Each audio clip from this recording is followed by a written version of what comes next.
Magandang umaga po sa inyong lahat mga kawerpa. Good morning everyone. Welcome to Marinais Powerhouse Team Review and Training Center. So welcome po sa aming pong ginaganap na free 3-in-1. No? So we call this now as free 3-in-1. So ito rin po yung aming webinar na binibigay sa inyo weekly, no, na libreng webinar pinagkakaloob ng Marinais Powerhouse Team Review Center. No, we are the only review center in the Philippines, no, Electrical Engineering Review Center, conducting this kind of free 3-in-1. No, bakit ba namin tinawag na 3-in-1 to? No, so kasi una meron tayong tinatawag na special topic. Tapos meron tayong free REE or RME, no, kasi may mga topic tayo applicable sa REE or RME. Okay, so we'll be discussing the topics about related subjects related to REE or Master Electrician. So, depende po sa araw, no? Sa schedule natin, nagaganapin, no? Then, yung pangatlo, yung atin naman pong laging ginagawa, no? 3 times a week natin ginagawa yung ating mentoring, no? So, free. Puro libre po yan lahat mga kawerpa. No? So hanggang alauna po tayo magsasama-sama ngayong araw. Welcome po sa ating mga Facebook viewers. No? Good morning po. So live na live tayo mga kawerpa. Today is December 6, 2020. No? 9:20 a.m. Ayan po mga kawerpa. No? So tayo'y magpapasimula na po. To be specific, ang topic natin for today is about the PEC 2017 wiring design examples. No? Ayan. So, tapos po, i-discuss po natin, no? Kakaroon po tayo ng lecture, no? Lecture video of one of our, actually, he's our best math lecturer, no? So, Engineer Roy Garcia will be discussing about mathematics review after my lecture. So, he will take over. So, and then, the last part will be our mentoring. Then I'll come back, no, for the mentoring. No? So meron po tayong mentoring na gaganapin maya-maya. Approximately mga 11:30 natin gaganapin yon mga kawerpa. No? 11:30 to 1. Ayan. So, nalay tayo mga kawerpa. Okay, tayo po'y magpasimula na about the first topic which is the PEC 2017 wiring design examples. Okay, let's go over with our PowerPoint.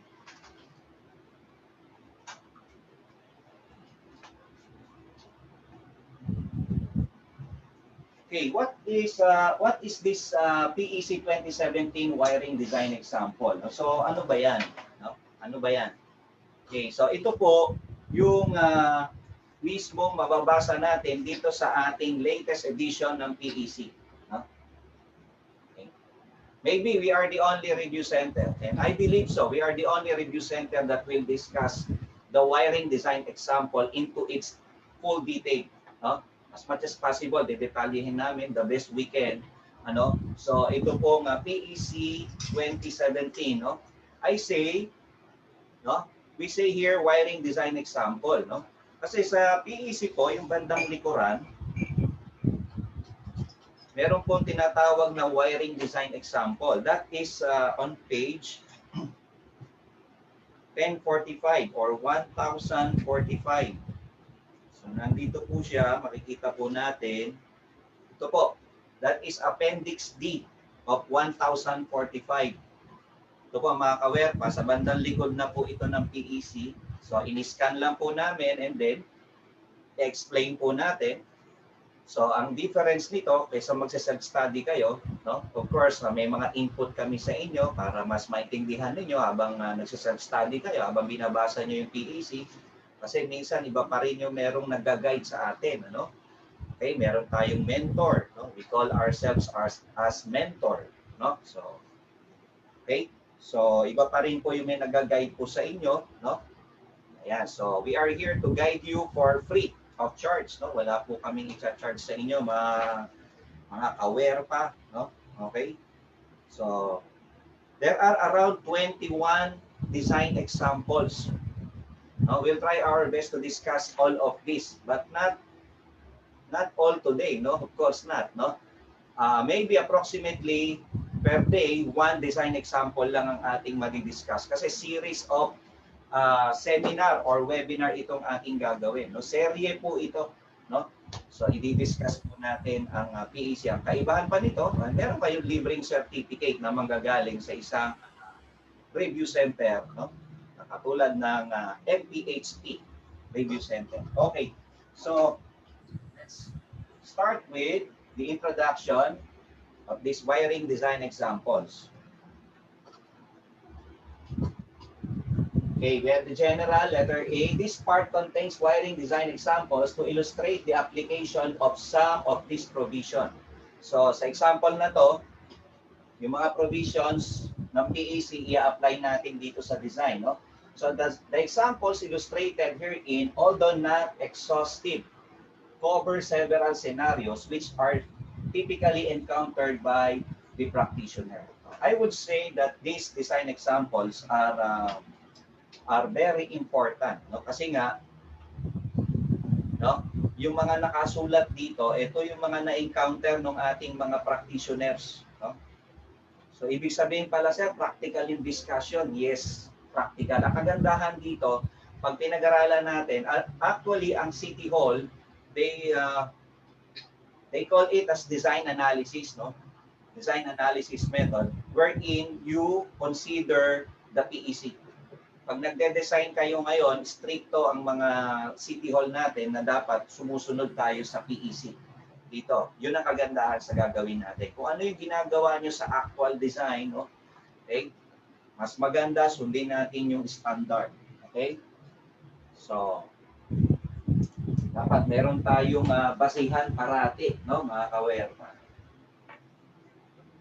Okay. Sabi nga ng aking napanood, walang pinakamagandang buhay kundi yung mabuhay ka ng may basihan, no? So we should have a basis, no, of living. Okay.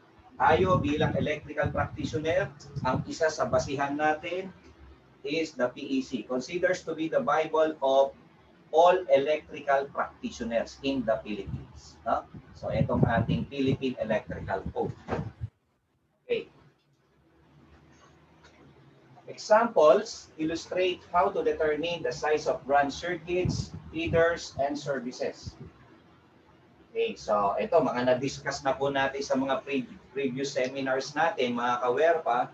So meron tayong lectures about electrical design before, atin po sa ating pong building wiring, meron tayo niyan, no? Ang building wiring natin, I think we have three parts of the building wiring installation. You better consult my YouTube channel, mga kawerpa, kung di pa kayo pamilyar, no? So meron akong 3 part, no, ng building wiring installation. Napakarami na po naming videos na in-upload at i-upload. So far, we have almost 200 videos uploaded sa aking YouTube channel. The only review center that has this very detailed channel, no? This is a very detailed videos, no, na wala kayong makikita sa iba, no? Wala kayong makikita sa iba. Sabi nga ng ibang mga kaibigan natin sa teaching industry, sa university, sa review center, bakit nyo nilalagay dyan yung mga videos nyo? Mga confidential file yan, pinagkakakitaan nyo dati yan. Bakit pinaglalagay nyo dyan? Paano pa kayo kikita? No? So, kaya nga sinabi ni Francis, before, no? So, kinorek natin. Hello, Francis. Pakita mo nga si Francis dyan. Sige, bumati ka nga. Shout out ka nga dyan, Francis. Andiyan si Francis Racho. Ayan. Nalala ko. Hello po. Francis. Sige, 50-50 mo, partner. Ayan. Hello, Francis. I remember Francis said, Hi po, sir. Hello, Francis. No? Parang may nabitawang salita si Francis before na parang ang niya, yung niyayaya niya yung kaklase niya, something, andito na lahat, no? Yung mga videos, no? Nabanggit ni Francis yun. Pero kinorek ko naman siya. Tama ba, Francis? Thumbs up ka nga kung... Yes po, sir. Yes po. Walang mapatunayan na totoo yung sinasabi ko, no? Pero kinorek ko si Francis, no? Hindi naman po totoo na lahat ng video ng Powerhouse, no, ay nasa YouTube channel ko na. Wala na pong mag-enroll sa review namin pagka ganyan po, no? So, kumbaga kahit sabihin mo 200 videos, yung target nga po namin 10,101 videos, no? So, kahit tayo uugod-ugod na partner, no? Tayo mag-upload ng mga videos, no? So, 10,101 videos ang ating target na mai-upload, no? Sige, thank you, Francis. Okay. So, ibibigay po namin sa inyo ito for free, pero hindi nyo pa po nakuha siyempre yung kabuuan ng ating review program. It's a different thing. Marami po kaming videos na exclusive lang po para sa mga reviewees namin, mga lectures, no? Only for our reviewees, no? Okay, so ganun po. Okay, tuloy natin. Itong mga trans circuits na to, ano ba ibig sabihin yan? Okay? I want to be slow pace, quite a slow pace, and a detailed. I want to have a detailed discussion because we have high school graduate, no? He is a high school graduate practitioner, no, for electrician, and we have first year, second year students, no? Of course, hindi pa ganun kalawak yung kanilang knowledge. This is advanced study for them na ibibigay po namin sa inyo, no? So, kaya hindi natin i-anticipate na yung ating pagtuturo pang professional, no, pang graduate na hindi, no? Ang level pong gagawin po ng pagtuturo po ay sabihin natin college level lang, no? Yung mga first year college, no? O sabihin natin yung senior high ang level ng pagtuturo gagawin natin, no?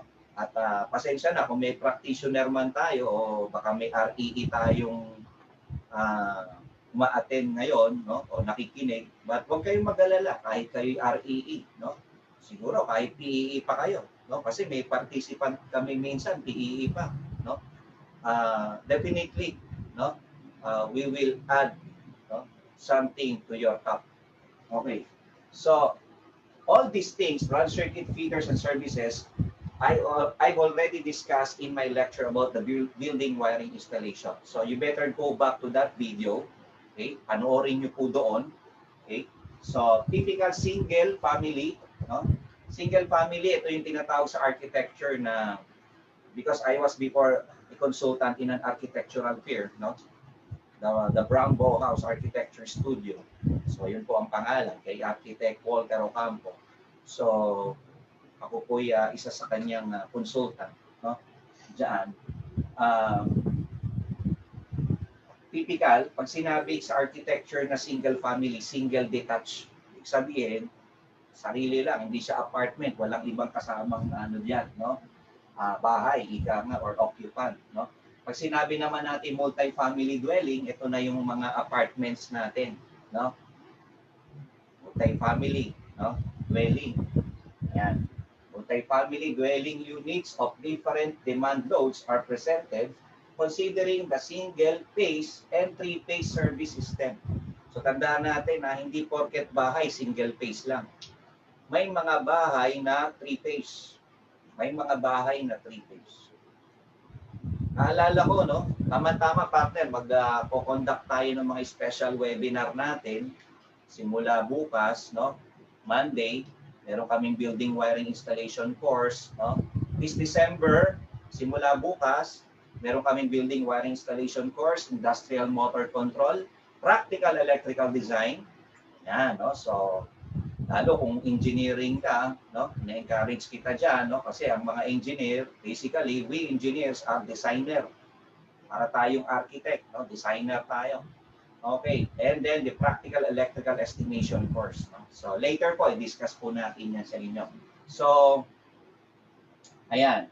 So, typical single family and multi-family dwelling of different demand load are presented considering the single phase and three-phase service. Naalala ko partner, no? Yung isa sa umattend po sa amin, matagal na rin po yun. Maybe 7 or 8 years ago. Hindi ko na lang banggitin pangalan kung saan siya nag-aral, no? Sabi niya, sir, kasi kaya ako umattend dito sa lecture mo, meron kasi kaming hindi ko matanggap yung pinade-design sa amin ng teacher namin. Ano ba yung pinapadesign sa inyo, yung professor mo? Sir, high-rise building, single phase. No? High-rise building, single phase. No? Okay, ayoko naman pong sabihin na perfect po yung ating pagtuturo. I'll be speaking of my experience. No? Wala kasi ako na-encounter na high-rise building na single phase. Correct me if I'm wrong, no? You can put your comment below, no? Upon watching this video, especially when we uploaded this video. You can put your comment below in the Facebook. So let us talk to each other, no? So di po namin mamasamain 'yon. Maganda 'yon, no? Yes sir, ako may na-encounter ako, no? High-rise building. Una-muna, ano ba ibig sabihin ng high-rise building? Ang sabi ng Philippine Electrical Code, ito ay mayroong height na 23 meters. Ang naging basihan dito, yung paglalagay ng lightning arrester. No? So, yun ang nakasulat sa PEC. 23 meters high-rise building. No? Although may kanya-kanyang dyan ang mga architects, no? Tinatawag silang low-rise, medium-rise, high-rise building. No? May kanya-kanyang opinion standard ang architects dyan. No? So, kung sa kanila, ilang meter ba dapat bago maging high-rise. Pero sa atin, based doon sa code natin, ay 23 meters. No? Pwede naman po natin pag-usapan yan, no? Kahit sa chat lang o sa mga comment po ninyo, mga ka-WERPA. So, sabi kasi nung estudyante, sir, hindi ko matanggap yung pinapadesign ng professor ko. Kasi high-rise building tapos single phase. Nagulat ako, ay was shocked, sabi ko. Ha? High-rise building, single phase. Gusto mo, pakitaan kita ng design. Mismo nakasulat sa PEC. Sabi ko sa kanya, 3-phase, bahay lang. Pero 3-phase. No? So, i-discuss naman po natin dito. No? Maybe hindi ngayon sa mga susunod na pagkakataon. No? So, ganun po. Kaya siya umattend. No? And still, they are doing that. How is that? No? Paano yun? Hindi sir, paano tinuro sa inyo yan? Hindi sir, wala naman turo. Basta binigyan lang kami instruction, ganito, ganyan. No? Magde-design kayo ng high-rise, may 3-phase, may single-phase. No? Sabihin, yung buong high-rise na yon single-phase. So, parang ayokong maniwala. No? Kasi high-rise building. Bahay lang, may 3-phase. No? So, parang naawa naman ako doon sa estudyante na yon. No? That is why we are here to help you guys. No? We are here to help you to upgrade or to update in the latest technology. Okay. So, we have the single and multiple motor examples illustrated how to size the branch circuit conductor. Ayan, i-discuss po natin to. No? Pati yung mga single and multiple motor installation, i-discuss ko po sa inyo yan. No? So, i-discuss po natin lahat yan, no? Para pag nagde-design ka ng what we call this, mga motor control centers, no? Meron ka mga motor, ano size ng wire, ng breaker, ng fuse, overload relay, no? I-discuss po natin lahat yan, no? For free, mga ka-WERPA, no? Walang charge, no? So, ayan po. And then we have the several overload protection schemes are presented. Okay. Examples and system with fire pump. Ito, kasamang fire pump to illustrate its special requirement and a system with a voltage regulator also included. Yan, kasama po yan sa wiring design example. Kasi minsan, no? Kasi minsan mga ka-WERPA, no, kapag the disadvantage of having a self-study, minsan wala pang isang oras yung binabasa mo, inaantok ka na eh, no? So, unlike pag somebody you are listening, no, especially summarizing all what's on the book, it's easier. Let's face it, it's easier to watch in the YouTube than reading books. Sige, tingnan nga natin. Tingnan nga natin, i-correct nyo nga ako, tingnan natin yung mga participants. Pakita mo sila, partner, para makita ng mga viewers natin sa Facebook Live. Sino ba ang magsasabi sa inyo mas madaling magbasa kaysa manood sa video o sa YouTube? Sabihin natin. Sige nga, who would want to defend? Ano lang, katuwaan lang. Para sa inyo, mas madali yung pagbabasa na sarili nyo lang, self-study. Kumpara sa somebody mentoring you on the video, no? Kahit video man lang, kahit wala sa face-to-face, okay? Katulad ng ginagawa natin, which do you think is easier for you? Reading books in your own or watching videos, let's say in YouTube, or a particular topic, let's say design. Nag-aral ka na, itong wiring design example, binasa mo na sarili mo. Which do you think is easier? Halimbawa lang, nakompleto na natin to.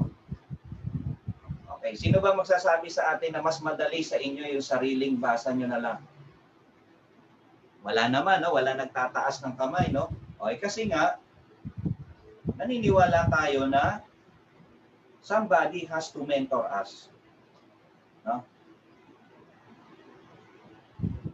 Okay? So this is what we call proximity. This is one way of getting skill. One way of getting skill. No? This is what we call proximity. No? Someone is guiding you. Okay? So, we have the branch circuit required. For small single-family dwelling unit, having a floor area not more than 50 square meter. Okay. Halimbawa, 5 meters by 10 meters. No? So, not more than. Ang PEC mahilig gumamit ng ganito. Not more than. Ano ibig sabihin? Huwag hihigit. Ibig sabihin, maximum, minimum. Not more than. Not more than. Huwag hihigit sa 50 square meter. Ibig sabihin, maximum na yung 50 square meter. No? For single family dwelling unit having floor area of not more than 50 square meters with load not exceeding 3,680 volt amperes. With a load not exceeding 3,680 volt ampere. The code permits the use of only one circuit as illustrated in example D1. So, we will discuss this later. Okay. For the minimum number of branch circuit required, so ito medyo mahirap sa PEC. You have to read some sections or article. Okay? So para bang pabalik-balik yung libro mo pagka talagang dinitali mo to.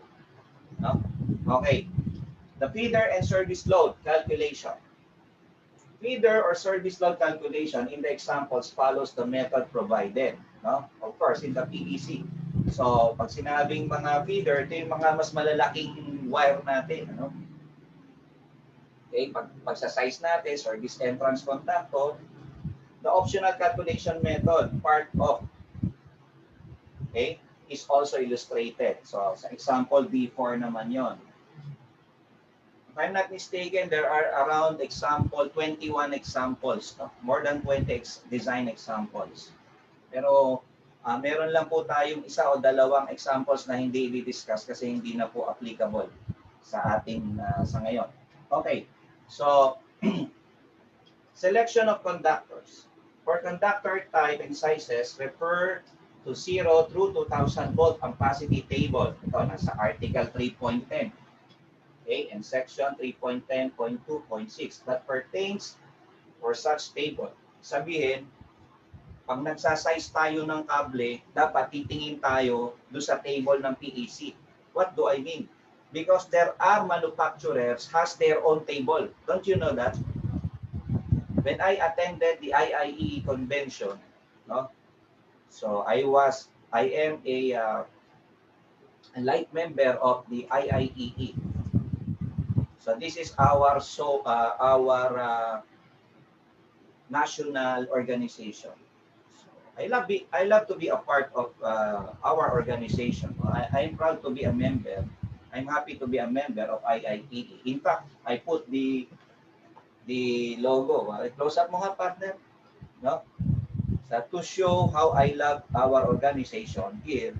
And I even pinagmalaki ko ang IIE kasi meron akong na-lecturean sa isang CPD provider na training center. Ako po yung nag-lecture din sa mga engineers. No? And it's quite sad for me that the others not showing sympathy for the organization. Ano lang yan. No? So, and pinagtanggol ko ang IIE that time. So, as one of their, I was a former member of the Professional Training and Development Committee. Alam po yan ni Engineer Rod Tecolera, no?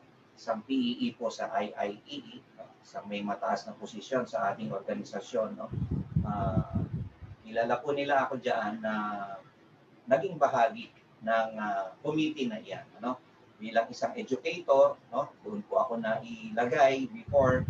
No? So, ayan po. Okay, so selection of conductor. Okay? So, yun na nga, ano? For the minimum size, tandaan nyo to. Pag nagsasize ng conductor, kasi kailangan malaman nyo muna lahat itong bagay na to bago natin i-discuss yung example.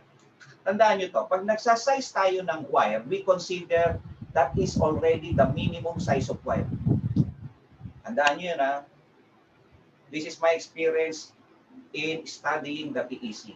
Ang tinuturo ng PEC is showing the minimum size of wire. What does it mean? Meaning, you can go larger. You can go larger size of wire. Remember that. No?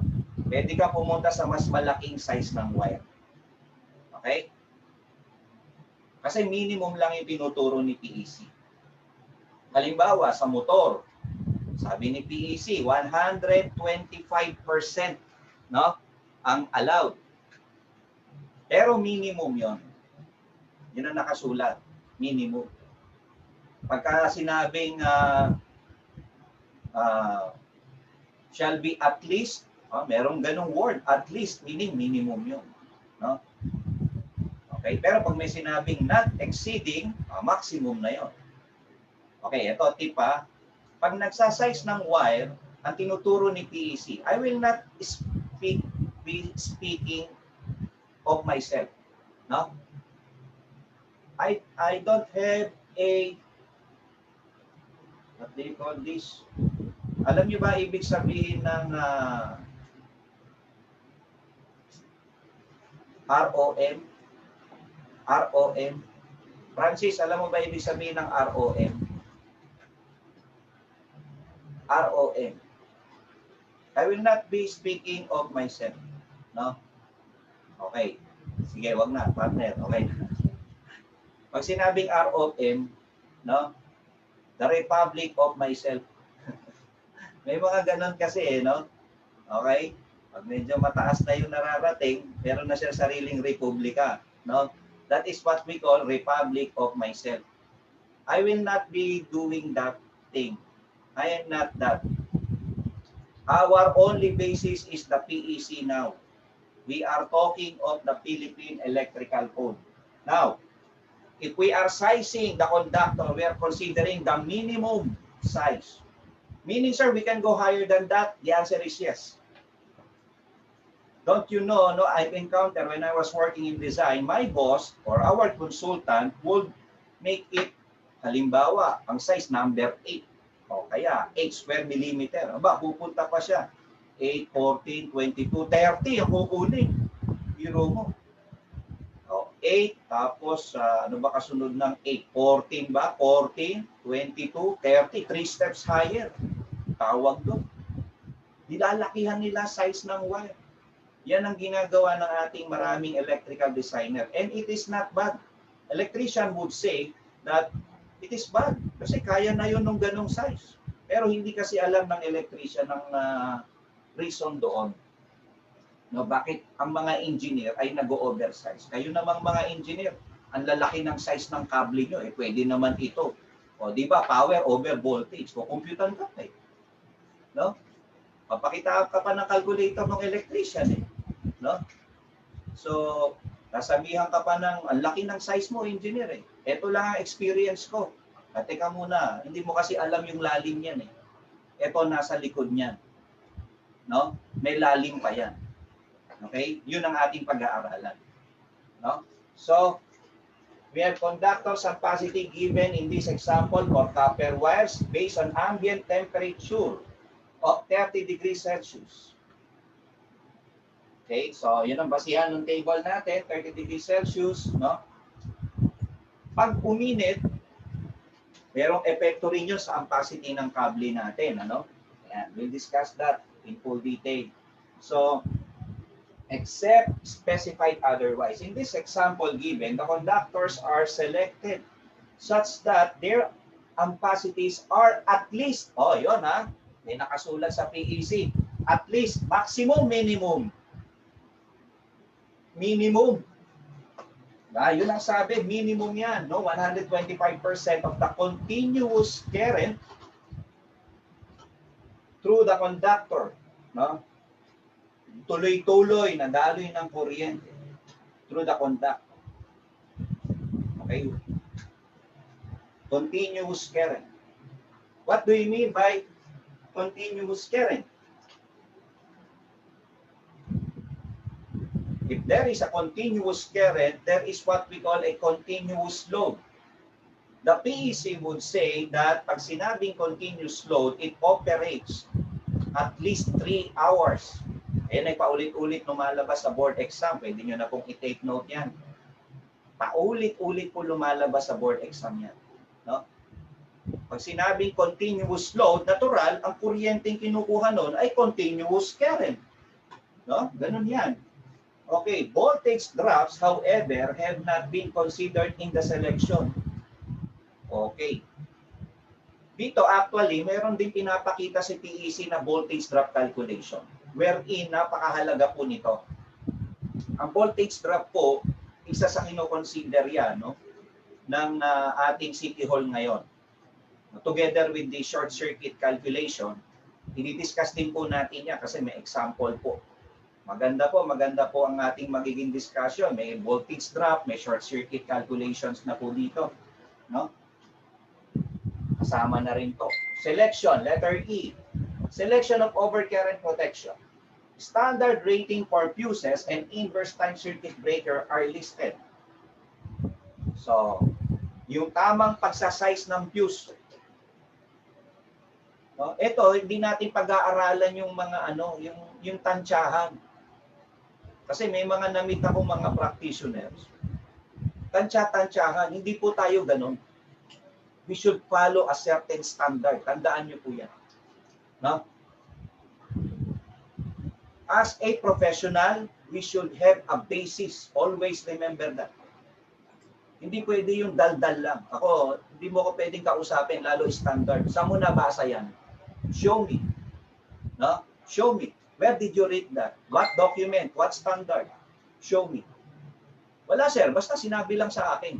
Yun ang experience nila. I don't believe with you. No?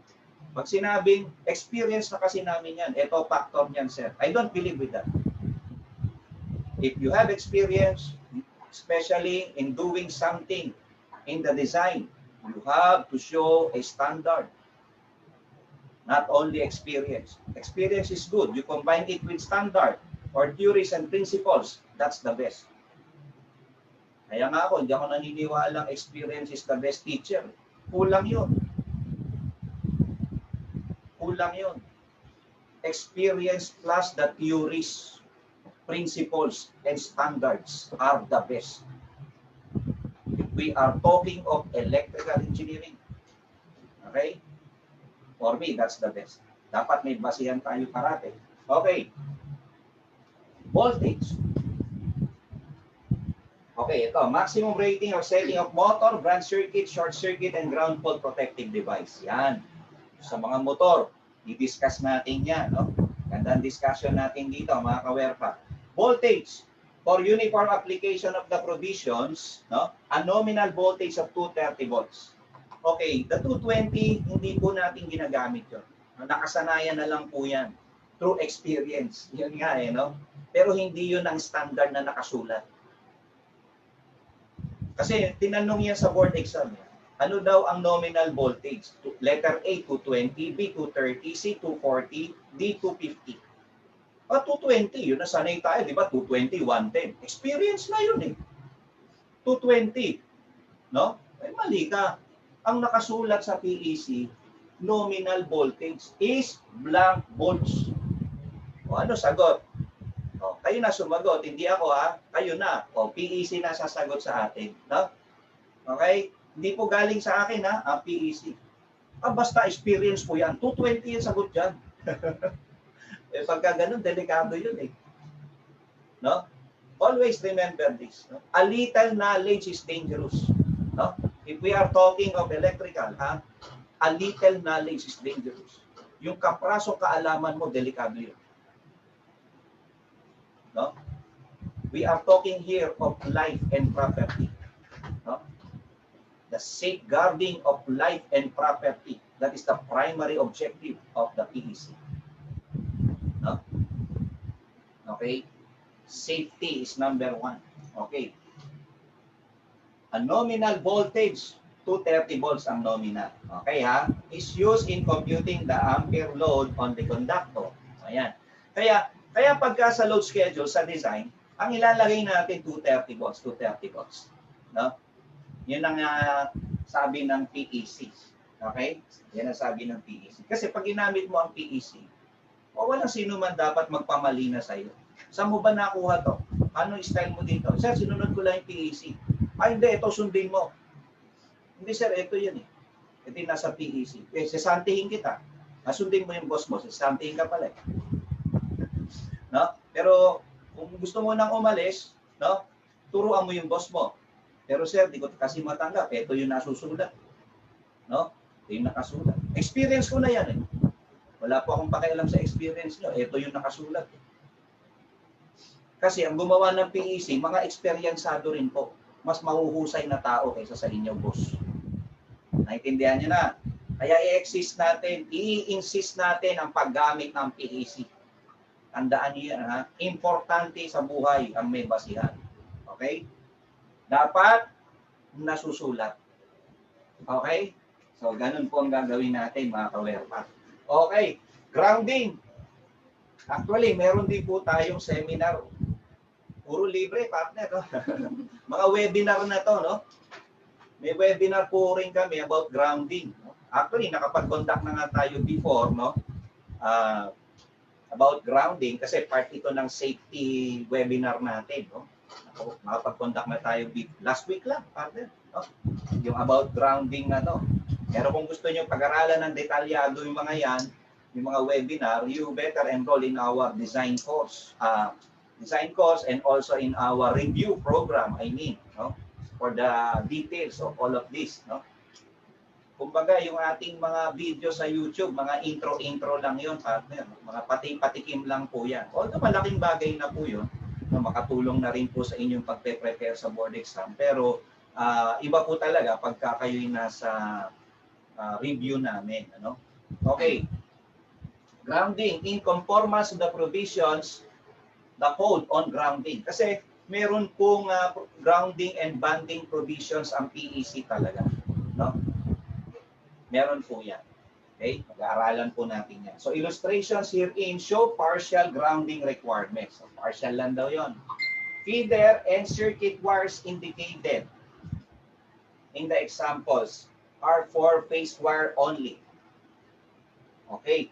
Kasi nasabi siya dito, yun daw mga feeder at saka circuit, isa rin branch circuit wire, indicated are for phase wires. Ano ibig sabihin ng phase wires? Ibig sabihin ng phase wires, mga line 1, line 2, kung single phase. Kung 3 phase, ano yon? A, B, C. Sa Amerika o sa Pilipinas. Kasi naka-base nga tayo sa US standard, yung ating National Electrical Code. Wherein napakaraming similarity ang NEC sa PEC. Ano? Okay. Nasa ano ka naman, they use RST, something like that, or TUB in Europe. Okay, yan yung mga standard ni ABC, yung 3-phase natin, no? Okay. Then we have the last part is the allowance for future expansion. What do you mean by allowance for future expansion? It is advisable to use larger service conductor. O, ayun na. Kaya naaayon sa PEC yung pag-oversize ng wire. Eh, yun ang nakasulat eh. Oh. It is advisable to use larger. Ina-advise ng PEC. Larger service conductor and the corresponding overcurrent protective device. O, ibig sabihin nito, pag nilakihan mo yung conductor mo, lalakihan mo rin yung breaker mo. No? O pag nilakihan mo yung, balik rin natin, pag binilakihan mo yung breaker mo, dapat coordinated yan sa size din ng wire. Yan, pag-aaralan po natin yan. Pero kung gusto nyo po mga kawerpa ng full detail po ng discussion dyan, you better enroll in our electrical design course. It's only 1,500, no? Ayan, kung gusto nyo lang. Okay? Kung di naman, dito tayo sa libre, no? Ayan lang, iba po yung mapapakinggan nyo. Doon sa, of course, you are exerting your own effort to avail the special webinar, no? So, kasi iba na po yun, may certain amount na po tayong babayaran doon. Actually, 1.5 lang naman, no, partner, no, tama, yung ating electrical design course. Okay? So, it's advisable to use larger service conductor and the corresponding overcurrent protective devices to accommodate future loads depending on the anticipated expansion. So, this is, you are to anticipate, no, anticipated expansion na sinasabi, no, tinuturo ng PEC sa atin, aware, no? Okay, sige, pupunta na po tayo sa example D1 lang muna tayo for today. Tapos na tayo mag-introduction, no? So, unang example lang tong ating madi-discuss. Tapos pupunta na po tayo sa free REE review natin. Mathematics po ang coverage natin mamaya, no? Tapos kung i-discuss to. Okay. Sample D1 ng PEC. Okay, sana nababasa nilang mabuti, partner. Ha? Okay. Sample D1. Lahat po ng nasa PowerPoint ko, nasa PEC lang po ito. Single family dwelling unit up to 50 square meter. So, 50 square meter, medyo malaki na rin po ito. No? 5 meters by 10 meters. So, 50 square meter. No? Ayan. So, okay. So, the dwelling has a floor area of 50 square meters with a typical small appliance load for small residential units. Okay? Dahil nung binanggit ko, medyo malaki na yan sa isang taong no, katulad natin na mahihirap. Okay?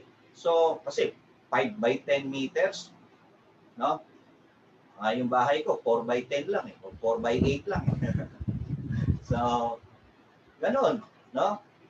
Tayong mga mahihirap, yung 50, malaki na sa atin to. Kasi 5 by 10 meters, no? Pero kino-consider siya na PEC na for small residential unit pa lang. Okay? Total load, general lighting and convenience receptacle load. See table. So, meron pong table niyan sa PEC, no? So, table 2.2.20.2.3. Yan. So, ang PEC po, meron po siyang tinatawag na lighting, general lighting and convenience receptacle. Meron po siyang multiplier na 24 volt ampere per square meter. No? So, nasa ano po yan? Table 2.20, 2.20,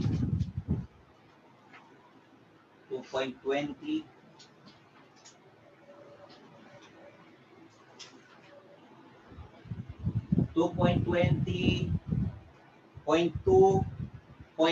Nasa page 54 po yan mga kawerpa. Pasensya na po, hindi namin na-scan.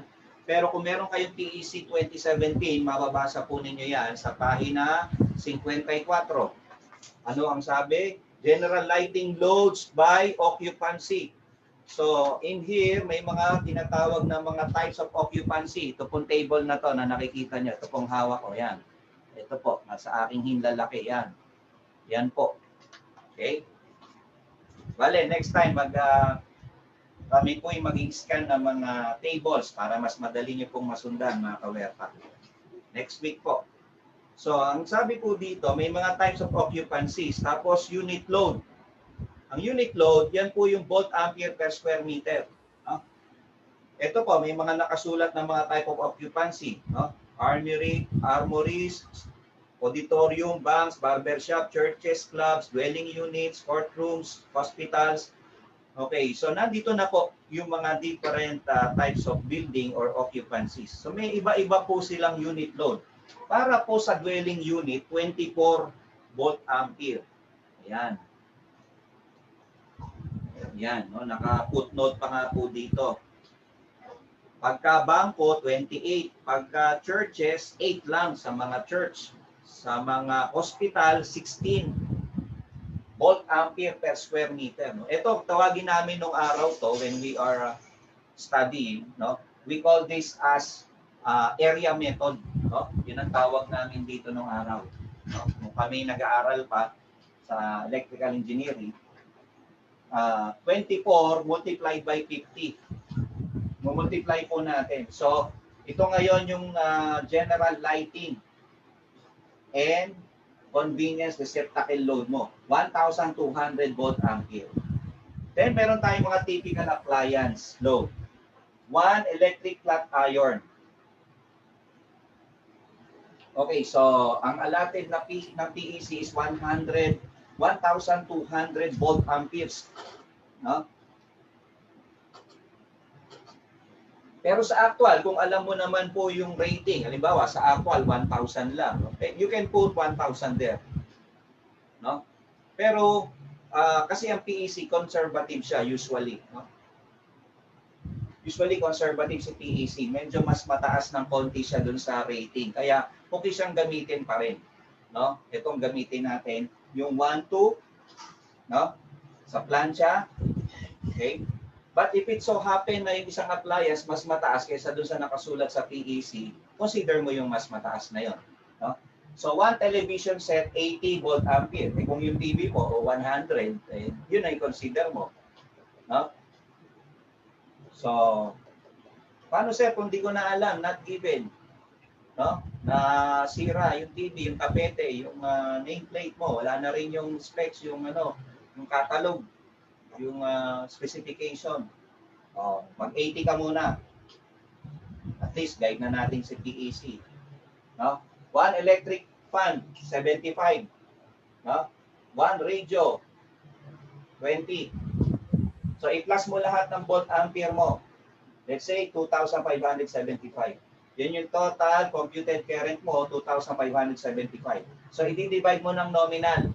Pag-divide mo ng nominal yan, 11 amperes. No? So, ito na po yung ating circuit requirement. So, 11 ampere lang naman. No? 11 ampere lang naman, ano? Yung ating na-compute. So, we are going to use this. Use 1 20 ampere 2-wire circuit. Okay? So, yun ang gagamitin natin dito. Service entrance conductor, use 2, 3.5. So, yung 3.5 po kasi, no? TW, in next meeting, we'll show to you the table of the wire. It must be coordinated with the ampere here. 20 ampere, more or less, mas malaki po. Actually, mas malaki po yung ampacity ng 3.5 kumpara sa 20 ampere na circuit breaker. If we mean the size of the circuit, we are referring to the size of the circuit breaker. Okay? The circuit size is 30, meaning 30 ampere trip circuit breaker ang pinag-uusapan doon. So, sa service entrance conductor, use 2 3.5 square millimeter or 2.0 millimeter diameter TW copper wire. Minimum, nakita nyo? Nag-size ng wire si PEC, consider minimum yon. Ano ibig sabihin, sir? Ibig sabihin, binibigyan ka ng karapatan ni PEC na pwede mong dagdagan yun. Kasi sabi niya, minimum lang yan. Okay? Okay, so,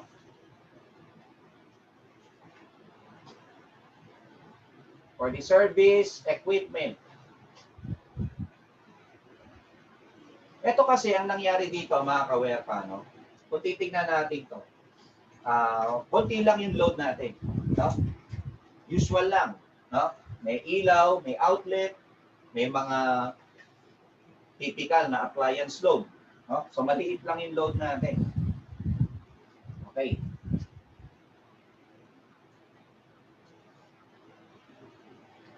So ito pong 2,575. So pinlast natin itong lighting, outlet, at saka yung appliance load, no?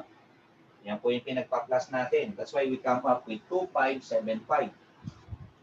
20 ampere, we use 1 20 ampere 2-wire circuit. Service entrance conductor, we use 3.5 kW copper wire. Minimum yan. Minimum yan. Sir, ang turo ng professor namin sa university, 8.0 eh. Minimum. O pwede mo sundin yun, hindi ka naman labag sa PEC. Sabi lang ng PEC, minimum to. Actually, sa practice nga, ang minimum nila is 8.0 sa service entrance. No? Pero alam ba ninyo ang ginagawa ni Meralco? Yung kulay orange, yung metro nasa poste. Anong size ba nun? 8.0 ba yon? Hindi ba kayo nagtaka? Yung sa Meralco, 3.5. Yung bahay mo, 8.0. Di nyo ba naisip yon? Eh yung supply mo nga, yung service drop conductor mo nga, galing ng Meralco ay 3.5 lang eh. Numero 12 lang yon sa AWG. Pero sa bahay mo, 8.0. What's the sense? Anyway, hayaan natin yung side ni Meralco, punta tayo dito. Punta tayo dito sa building, no? Kasi tayo, wala tayo. Basically, tayo kung nalagay tayo sa electrical designer, wala na po tayong concern sa services na service conductor, I mean, na galing sa source. Nangyayari po talaga sa building yan. Kahit sabihin mo, commercial, industrial building, no? Mas malaki yung size ng sa customer kaysa doon sa isusupply sa iyo ng utility. Nangyayari po talaga yon. Okay. So, ayoko na pong dagdagan yun. Okay. So, service equipment. Okay. Use 130 ampere, no? Ayan, one pole, no? Single throw.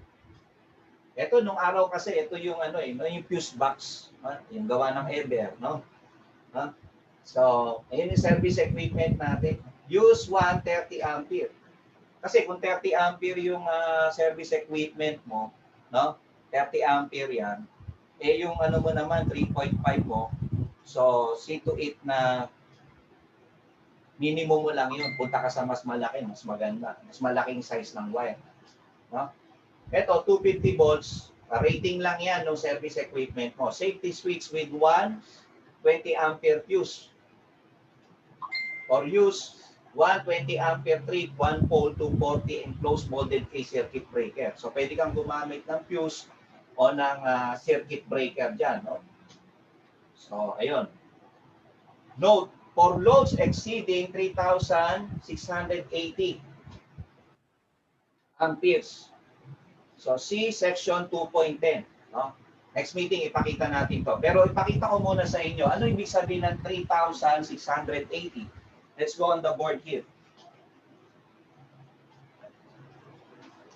Actually, that is an apparent power, no? From alternating current circuit. This is our S, this is our P, this is our Q. Our S is what now? Apparent power. Okay, single phase lang pinag-uusapan natin dito. Voltage times current. Ang voltahe natin, 230. Times our current, let's say 20 ampere yung gamitin natin.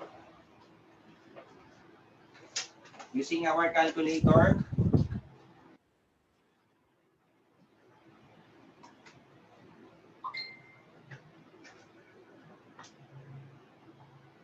Okay, sabi ni PEC, do not exceed 80%. Nakalagay yun sa general notes sa mga electrical design. General notes. You must not exceed 80% of the size of the circuit. So, we are going to introduce 0.8. For 20 ampere, no? Yung load natin is 3,680. Pag pinindot mo to sa calculator, 230 times 20 times 0.8, you will come up with 3,680. Doon po galing ito. That is for 20 ampere circuit. For 20 ampere circuit. Okay, so ito po yung ating diagram. No? Medyo lang po, may konting typo error akong napansin dito. Kasi kung ito yung ating single pole, single cross switch, safety switch natin. Okay, so ito yung safety switch mo. Okay. Yan. Tapos meron din tayong single pole circuit breaker. The safety switch here is 20 ampere. Oops. Nasabi ka, sir. Nasabi ka dito, no?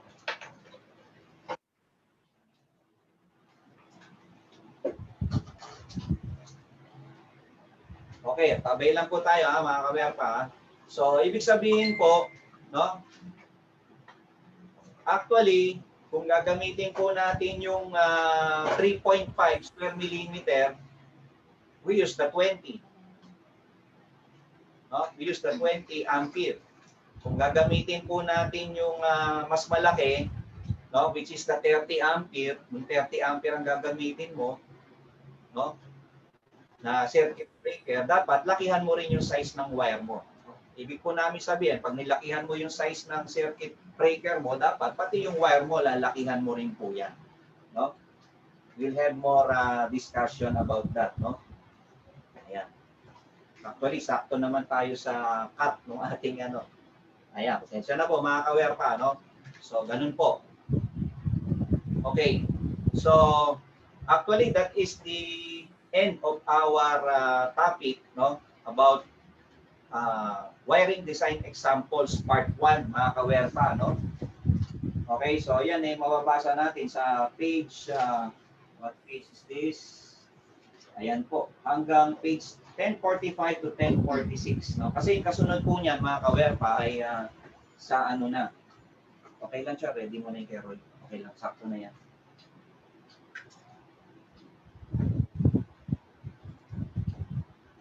So, pupunta po tayo sa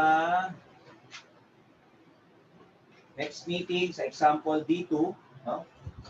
Example D2, pupunta po tayo. No?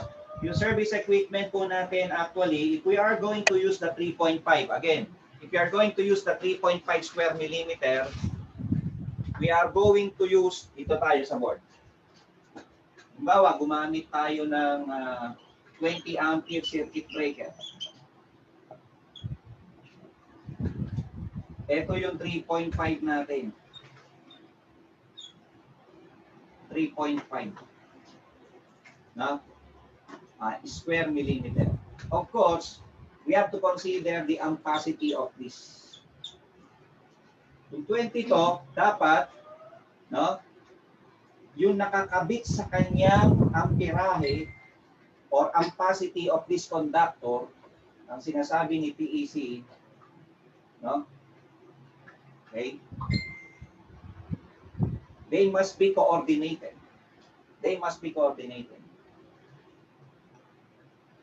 Kung 20 ampere ang breaker mo, no? Dapat ang minimum mo dito sa wire mo 20 ampere na ampacity. Ngayon, kung i-check natin yung ampacity ng ating 3.5 square millimeter, that is around 20 or more than 20 ampere. So meaning, okay yung design mo.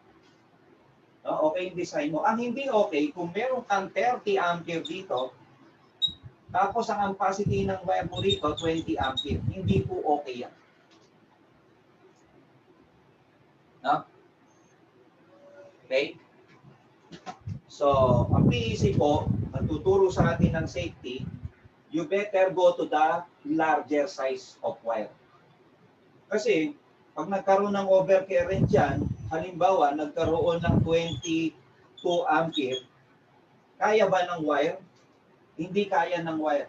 Kaya ba ng breaker yung 22 ampere? The answer is yes. The answer is yes. Tanong, kaya ba ni wire? Nagkaroon ng overcurrent? Hindi kaya ng wire. Sasabihin ng wire natin, huy, mag-trip ka na. No? Malulusaw na ako dito. Overcurrent na ako dito, mag-trip ka na. Sasabihin naman ng breaker, hindi pa. 30 ampere ang kaya ko. No? Nakuha nyo yung sense? They must be coordinated. No? They must be coordinated. Okay? So, dito tayo. Okay, ito pong pinakita po dito na 30, it should be 20 kung gagamit tayo ng 3.5. Kung gagamit ka ng 5.5 square millimeter, which is the next larger size, no, you can go with 30 amps. You can go with 30 amps. Pero kung this particular example, D1 ito, no, 20 ampere will do. 20 ampere will do. According to the PEC. No, hindi ko po sabi yun, ha? PEC. Okay? So, ganoon po. Okay. Okay, so next meeting, we'll be discussing the single family dwelling up to, ito, malaki na to, 150 square millimeter. Sabihin mo na lang, 15 meters by 10 meters, malaki-laking bahay na po ito. No? Not more than 6 circuits. We'll be discussing this next meeting. We will go now to our next segment. No? So thank you. God bless. God bless you all. Okay na? Signalan mo ako. Pero karami naman dito. Actually, Dali lang. Salita mo na ako. Okay po, pupunta naman po tayo sa next segment, which is our free REE review para sa ating mga BSEE naman. Kung kayo naman ay mga ganun din naman, no? Kung kayo ay mga RNE na gusto nyo maging REE, makakatulong po sa inyo to. Okay, let's have this. Okay na. mga tanong dito. Magdadali lang. Kaso minsan, marami dyan. Tricky. So, parang ano yun, parang mahirap talaga siya. Pero sa totoo lang, simple lang talaga yung approach. Okay? So anyway, ilang oras mo siya today? 4 hours din. 8 to 1. 8 to 1. Okay? So ngayon, ang gagawin natin, within that 8 to 1, i-discuss natin, no? Kasama na sa atin. So, natin lahat. Okay? Now, let's try number 1. Ito number 1, syempre, ito, dahil bakit na rin ba kaya yung mga handouts, yung mga questions. Yan, ready nyo na yan. Yung number 1, so ito, madali lang ito kasi ito calculator lang eh. Diba? So, alam niyo ba yan? Yung kung paano yung ginagawa sa calculator kapag Newton's law of cooling. Diba? That would be, ang ginagamit? Mode, mode 3.5 or mode 3.6. Gagawin natin siya. Okay? Ngayon nga pala, yung magiging discussion natin ngayon hindi na siya katulad lang sa review. No, kasi di ba sa review, usually, pagka nag-discuss ako, may concept, tapos in-explain ko yung concept. Tapos pagka nag-solve na, in-explain ko pa kung paano ko siya i-interpret, di ba? Tapos, saka yung discussion kung paano siya solve. No? Ngayon, medyo hindi na gano'n yung style natin. Gagawin natin, diretso na natin sa solution. Okay? Bakit? Kasi syempre, we're assuming, medyo na-encounter mo na kasi yung mga tanong eh. So somehow, nabasa mo na siya, somehow, nag-gets mo na siya. Okay, so, you already have an idea with the question. All you have to do, diretso tayo sa solution. Okay? So, ayan siya. Now, anyway, a thermometer, so, di ba, alam naman natin, kapag Newton's law of cooling, ito, hindi talaga ito just about the temperature eh. Ito identity dapat eh, di ba? Or the difference between the temperature, no object at saka no environment. Ito naman corresponds with the time. Okay, so halimbawa ito, a thermometer showing 10 degrees. So currently, syempre, 10 degrees siya, ipinasok ko siya sa room. So ibig sabihin, yung room, may temperature siya, which is 25 degrees Celsius. Now, that would be the environment. Tama? So ibig sabihin, ang ilalagay mo dito, hindi lang basta 10. Ilalagay mo is, yung 10 minus 25. Pero, hindi kasi pwede yung negative na value sa y. Okay, kaya kami natin, babalikan natin. So, ibig ko sabihin, kasi dapat lagi itong absolute value. So, depende, no, ito condition kasi na ito, ang T mo, yung temperature mo currently is greater than the environment. So, if it so happen na yung T is less than the environment, ang gagamitin mo naman would be environment temperature minus the current temperature. So, in this case, this would be 25 yung environment minus 10. Minus 10. Okay? Yung current temperature ng thermometer. Tapos, after 5 minutes, o lagay mo, kung paano natin ginagawa yung arithmetic progression lang, or geometry. After 5 minutes, it shows 20 degrees na. So, environment mo, 25 minus 20 degrees. Naka? O, yun yun. Mas clear. Anong hinahanap? Ano yung temperature niya kapag 24.9 degrees? Now, hindi yan pwede na basta 24.9 lang.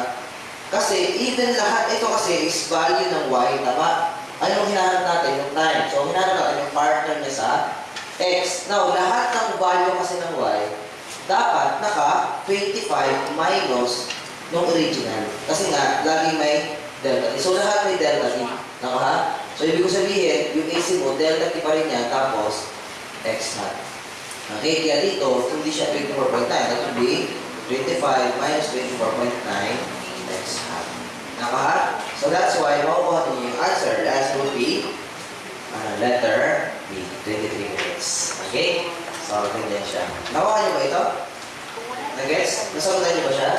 Napalabas niya yan? Okay? Then yung technique niya. Okay? How about number 22? Ito, number 2. Number 2. Ito.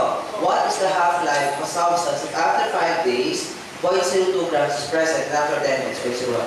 Ganun lang dito, okay? That's no 3.5 pa rin, okay? But this time, syempre, kapag ito mas madali ito, no? Pero, marami kang dadaanan eh. Kasi una, hindi binigay yung initial, tama? Ano binigay niya? Yung value niya na after 5 days, no? Which is, again, 0.02. Ito is scale, basta nakamita ka ng half-life. Ito yung decay eh, di ba? Decay and growth na ganyan. So, ang binigay, 5 plus 0.02. Tapos, yung 10, ang partner niya, 0.015. Ang kaso, clear. Hindi binigay sa problem, ano yung initial value niya. Tama? So, ngayon, ang hinahanap, half-life.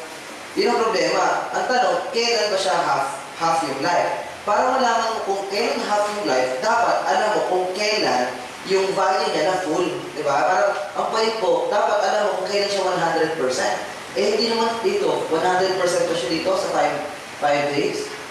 Hindi pa yung 100%. Ang 100% niya kailan? Anong time? Sa time 0, tama? So, aalamin natin kung ano yung value niya sa time 0. Okay? O, if time of 0, ano hinahanap natin? Yung x hat or yung y hat? Yung y hat, yung partner niya sa y. This is time, and this is the y hat. So, ito yun. No? Alam natin, this is for the value eh. Okay? And this is for the time. Okay? So, ano yung 0 y hat natin? 0 y hat.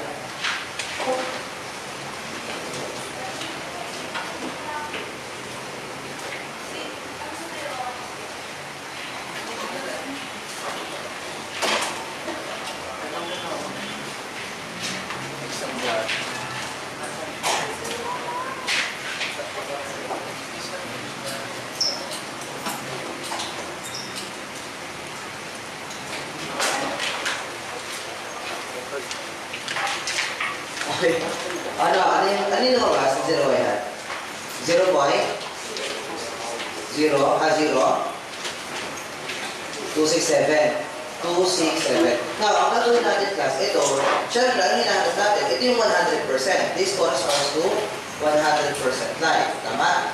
Now, pag sinabing half-life, ibig sabihin 50% life. Kailan? Ang tanong, kailan yun? Ano ba yung 50% life niya? Para malaman yun, this would be, ang gawin? Divide by 2. Okay? So, magiging ano to? 0.0 divide to 1, 33. 3. Tama? Ngayon, ito ngayon is the value. Okay? Ang hinahanap, ano daw ang time? Meaning, ano ang x hat. Tama ba? So that's why, ang gagawin natin, 0.0133x hat. Naintindihan niyo ba, class? Tama ba? So, yan siya. Nag-gets? Ayan. So, ano yung answer niya? Ayun. No, that would be 12 days and 1 hour. So, that is actually 12.04. Pero, syempre, i-convert mo na lang sa 12 days. Tapos, yung 0.04, multiply mo ng 24 hours para mag-gain 1 hour. Okay? So, very easy. Diba? Very easy. Dali na naman yun eh, no? How about number 3? Number 3, ito mahirap to. Pagka ito, na-encounter ko ganito problem, yung mga rate na inflow at saka outflow. Okay? Pag na-encounter ka na yung problem, ang pinaka-best technique dyan talaga, meron yung mas simple paraan para masagutan mo agad. Ang gawin mo, next problem. Pasan mo. Kasi sayang yung oras mo niyan. Tapos, kung nasagutan mo na ba yung 4 to 100, diba? Saka mo balikan. Diba? Kung perfect mo yung 4 to 100, ito na lang problema mo. Kahit di mo sagutan yan, okay lang. Pinagta na diba? So, ganun lang. Okay? Kasi kung sasayang mo lang ng time. Okay? Lalo na yan. Ito kasi walang shortcut technique dito. Wala kang architect Long, conventional method talaga.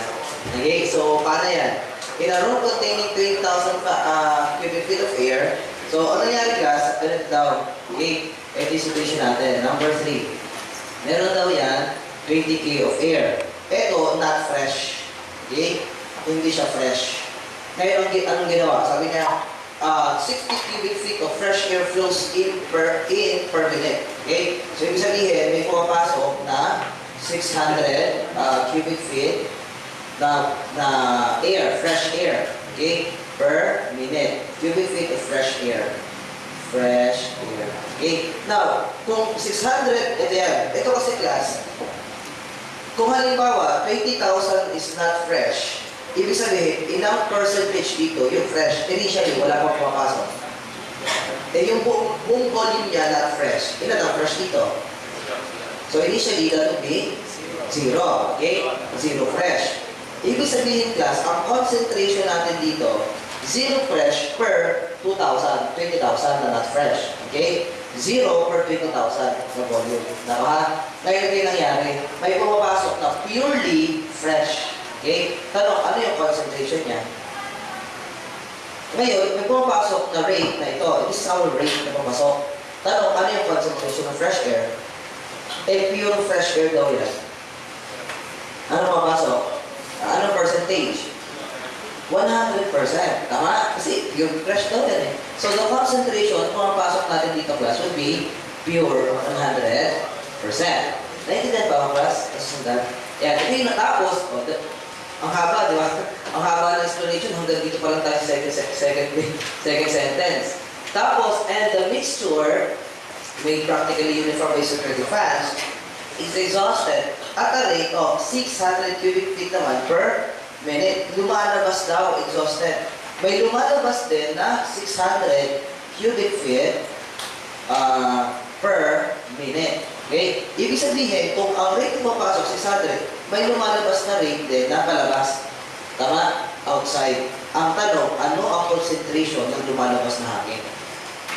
Tanong, 100% ba lumalabas din na pure fresh air? Hindi na. Bakit hindi na? Kasi the moment na pumasok yan, okay, ahalo na yan.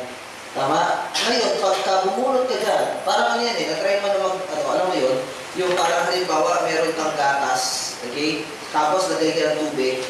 Yung tubig, nilagay mo ng gatas, okay? Dapat, alam mo yun, pagka yung gatas, ang percentage niya 100. Tama? 100%. Paglagay mo sa tubig niya, tapos sabi mo, kinuha ko ngayon yung same na amount. Nabawa, sabi ko, 10 grams, kumuha ko, nilagay ko dyan. Ang ginawa ko, kumuha rin ako 10 grams of volume. Parang gano'n nangyari. Pag kuha ko ng 10 grams, talong, ang nakuha ko ba yung gatas na nilagay ko doon? Hinalo mo siya. Hindi na. Ang tanong, ano yung percentage na nakuha ko? Pwede natin, sinabi mo sa problem? Hindi. Hindi niya sinabi. Actually, kasi hinalo na yan, variable yung ating percentage. Naka? So, hindi natin pwede malaman. So, ngayon, from 0 fresh air na nasa loob, The moment na may pumasok dyan, may lumalabas din dahil kinukuha mo, alam mo yung volume na lumalabas, kaso hindi natin alam yung concentration. Before, 100%, kaya alam na yung concentration. The concentration would be S, zero fresh air, yan yung, let's say, S yung laman niya. No, that would be S, okay? Yan yung fresh air pumapak na nasa loob, divided by ng volume. Kasi concentration tayo eh. Divided by nung 20K. Naintindihan niyo ba, class? Di ba sabi ko, ano initial, di ba tinanong ko kayo, ano ang initial concentration nito? That is 0 over 20,000. Tama? Yun yung concentration niya. Ngayon, nang may pumasok na tubig niyan, ang concentration dyan ng fresh air is S, variable, over nung 20,000. Naintindihan ba, class? Nakuha ko yung point ko? Yan siya. No? Then, sir, paano nasusolve yan? Tingnan natin. Sabi niyo, what is the amount of fresh air at any time T if Y of 0 is 0? Tama, yun nga yun. Diba? Initially, 0 yung fresh air dyan. After one time, we will hit 90% of the be fresh air. Okay, so, meron tayong R sub O, meron tayong C sub O na concentration sa rate, meron tayong concentration at meron tayong rate ng mga kaso. Now, ang formula dito, basta class mixture, kagaya niyan, mixture ng salt, sugar, papunta sa tubig, o kaya sa fresh air, ang formula niyan is ds over dt is equal to yung input times rate, inflow rate, minus concentration palabas, minus times rate na palabas. Ito class default formula ito. Okay, papasok, minus, palabas. Now, ang gagawin mo lang, isa-substitute mo itong mga to. Okay, so that would be ds over dt is equal to rate is 600, Ci times Ri, 100% times 600, 600 minus CORO, that's S over, that is S over 20,000, okay, times rate outside, which is 600. Now, and that would be ds over dt is equal to 600 minus, ano itong 600 over 20,000? Yung naka-decimal, para simplify. Sige daw. Haba-haba itong solution na ito eh. Ano na yan? 0.03. Okay, S. Now, ang natin mo class, para mas simple sa atin, yung 0.03, factor out to ha. So, magiging S over ds over dt. Yung negative, so kami po, negative 0.03 times, ano na ito? Pagka nilabas ko yung point, negative 0.03. So, magiging, yung 600, factor out ko rin dyan sa buong yan. So, syempre, yung S magiging positive. Minus, ito magiging negative. Yung 600, divide mo lang ng 0.03 para ma-factor out yung 0.03. Okay? 20,000. So, ito na ngayon yan. Plus, parehas lang yan ha. Ito tsaka ito ha. Pinactor out ko lang yung negative 0.03. Mas para masimple.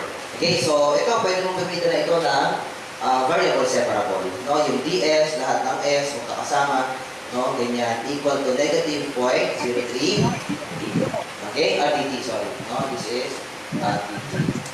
Okay, masusundan ba ko ang class? Masusundan? Okay, so that would be, yan, integrate mo na yan. So this is ln of s minus 20k, okay, equal naman to sa negative 0.03 t, okay? Siyempre, may plus c. Pero dahil may ln dito, automatic ang inaan mo is instead na c, ln of c. Okay? So, transpose sa kabila, magiging ln of s minus 20,000 k, 20,000 minus ln of c equal to negative 0.03 t. Okay?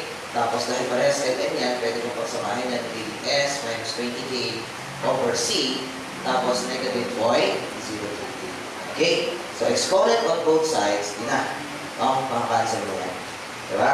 So, this will become S minus 20k over C equal to exponent of negative 0.03t.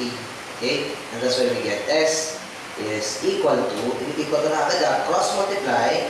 No? So, this will become, tapos 20k. So, 20k transpose, cross multiplies, plus C exponent of negative 0.03.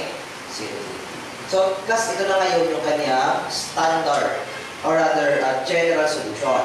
Ang kailangan muna natin yung C.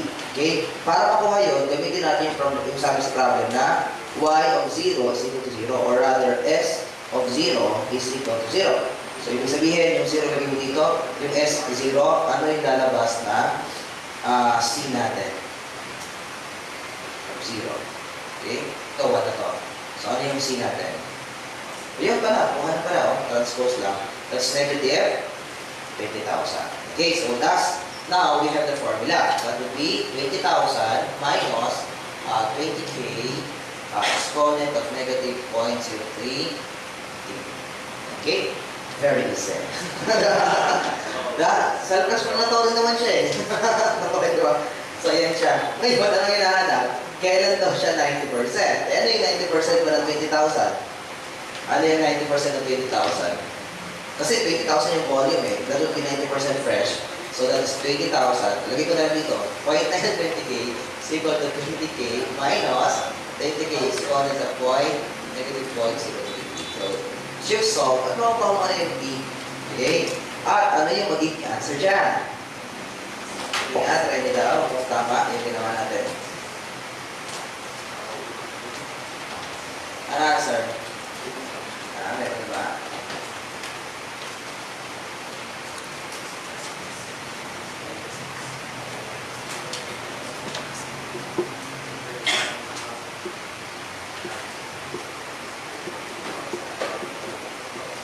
Ano lumabas?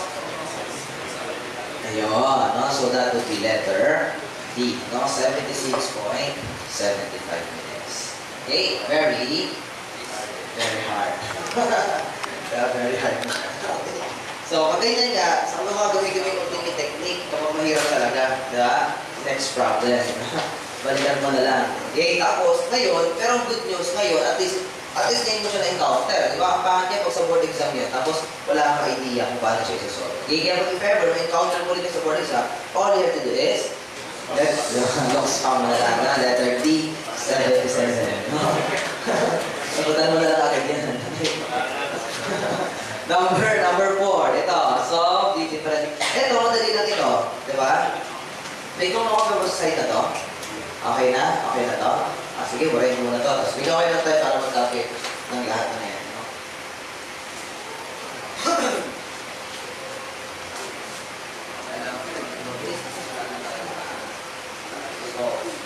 So, let's try yung number 4. Okay, number 4. Solve the differential equation na y prime is equal to 16x over y.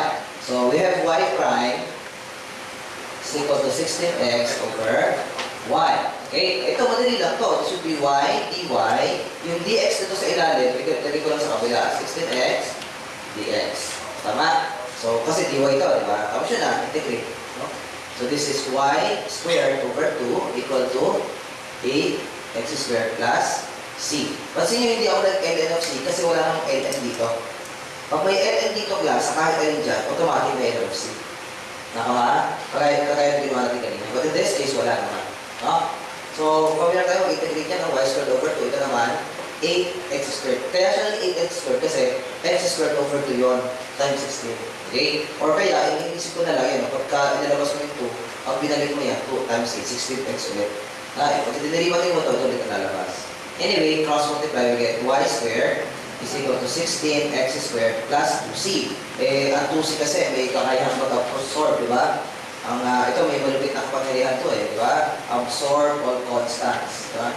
All constants. Na, syempre, ito pwede niya i-absorb constant. So, yun. So, magiging c na rin to. Okay? C na lang ulit siya. Tapos yun na, makukuha mo na yung answer. No?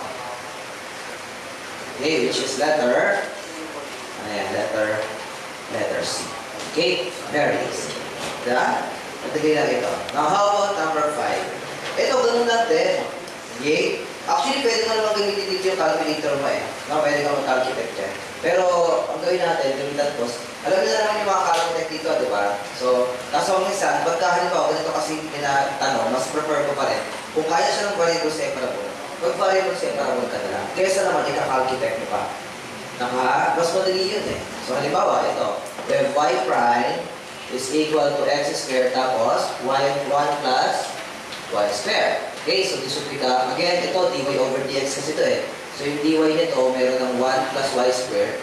Okay, tapos yung x squared naman niya, magkakaroon ng dx. Nasusundan niyo ako, class? Ito, class, dy over dx na to. Kaya dy, natira pa lang dyan. Yung 1 plus y squared na nilagay sa ilalim. Yung over dx niya, cross multiply ko. Kaya naging napunta dito. Ako ha? So yan. Tapos yun na, integrate mo na to. Very easy na siya. Ang integral nito is arctangent of y. Okay, ito naman is x cubed over 3 plus c. Okay, yan yung answer. Diba? Kaya masabi ko, minsan, maganda kang kaya may calculate mo. Pero pag halimbawa, mga ganitong tanong lang, mga variable separable, wag na. Okay? Kung homogeneous yan, kung ang tanong is homogeneous, o kaya other type of problems, kailangan, huwag mo na i-calculate. No? How about number 6? O ito, number 6. Determine for y the particular solution of 5 prime. Ito class, ang sekreto lang dyan, no? Kahit hindi mo na ito gawin, ito hindi na, no? Ano gawin mo para masakitan mo yan? Sundan mo ito yan, no? Paano yan? Eh di sa yung sa choices, kasi y of 2 daw is 2. Diba? Pag particular solution class, kahit hindi ka na mag-integrate, kahit hindi ka na mag-DE, substitute mo yan 2 na yan, tingnan mo kung sino ako bibigay ng approximately 2 na answer. Diba? Yun lang ang sekreto ng mga particular solution. Diba? Ganun lang. Unless, of course, pare-parehas ang answer nila. Kung pare-parehas, hindi gamitin mo yung ginagawa natin. Gawin mo dito yan, y prime is equal to 0.5. O kaya, yung calculate niya. Pero in this case, kahit hindi na. Yung 2, substitute mo dyan. Diba? Diretso mo na, huwag mo nang i-derivative. Diba? Then lalabas na yung answer. Okay? Sige nga, try niyo daw. Ano yan? Sino yung bibigay? Approximately 2 yung B ay yun. Diba? Letter B. Okay? So, ibig sabihin, lagyan natin yung solution dito sa number 6. Number 6, substitute. Okay, yan yan. Diba? Substitute. Ito ang solution. Diba? Y of 2 is equal to 2. Okay? So, yung 2 na, ang sinubstitute kasi hindi ito ha.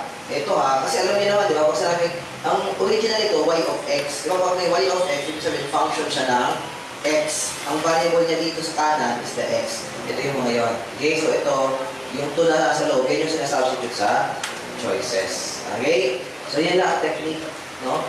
Kapag ka, dito, yan. Particular solution. How about number 7? Number 7. Insert number na, haba nito, haba ng kwenta nito. The famous ice one ONC, amount for the limited period of the same Stone Age crown the ice of the ONC-style Alps in southern Tyrolia near the Australia and Costa Central. Yan. Hindi yan yung tanong, kwento lang yan. Okay. Now, when did ONC approximately live and die if the ratio of carbon to carbon in this mummy is 52.5% of that of a living organism? Okay, so 52.5% kung isang living organism. Yun yung tanong. Eh, ang given niya, half-life daw is 5.715 years. Ito maganda. So, hindi man binigay sa atin yung original life niya, pwede kang mag-assume. Ito, decay problem lang din to. Dahil decay problem yan, that's mode 3.5. Okay, and sabi ko nga, mode 3.5, very easy na. Okay, so yung x, yung y is the time, and yung y is the value. Okay, so time 0, hindi niya binigay kung ano yung amount ng ratio niya. Pero, isang sigurado, ano yung percentage no? 100. Pag sa time 0, anong percentage? 100 pa siya. Tapos, after, sabi niya, may half-life siya. So, ang half ng 100 is 50. O, ilan daw taon yun?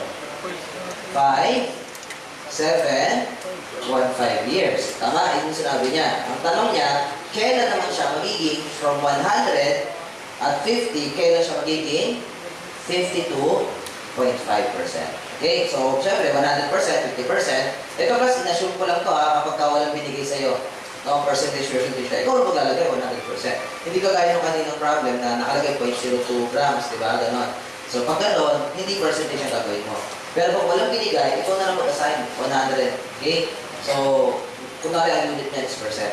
So, anyway, kung 52.5%, edi lagay mo 52.5. Yung y mo, ano hinahanap natin? Yung partner niya sa x. Okay? So, this would be x hat.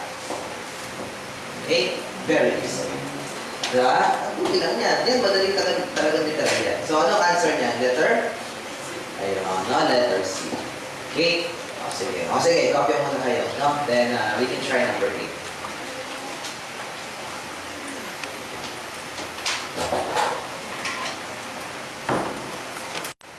Sige, break ko na to, ha?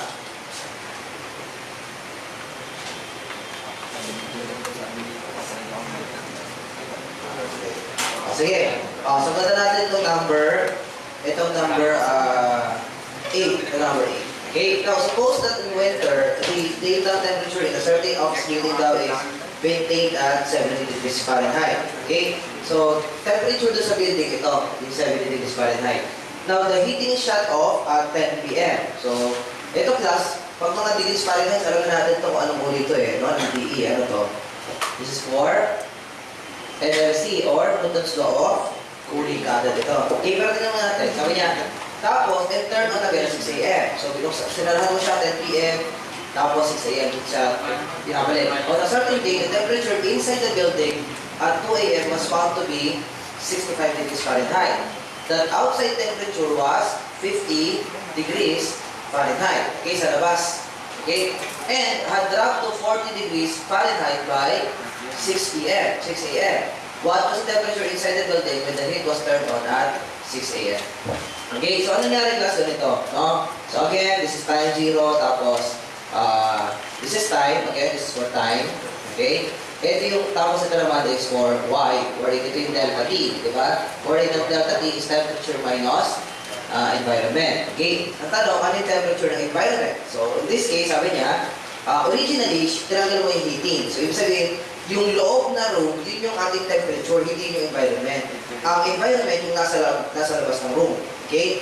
So, sabi dito, 10 p.m. start. So, ito yung 10 p.m. Ang time mo dito, katumbas is 0. Siyempre, huwag mo nalagay yung 10 dito. Diba? Sabi 6. 10 p.m. ito. Tapos, time 0, ang temperature is 70. Okay? Ngayon, hindi niya sinabi kung ano yung temperature sa labas. Kailan niya sinabi kung ano yung temperature sa labas? Sabi dito, on a certain day, temperature inside the building at 2 a.m. was found to be 65.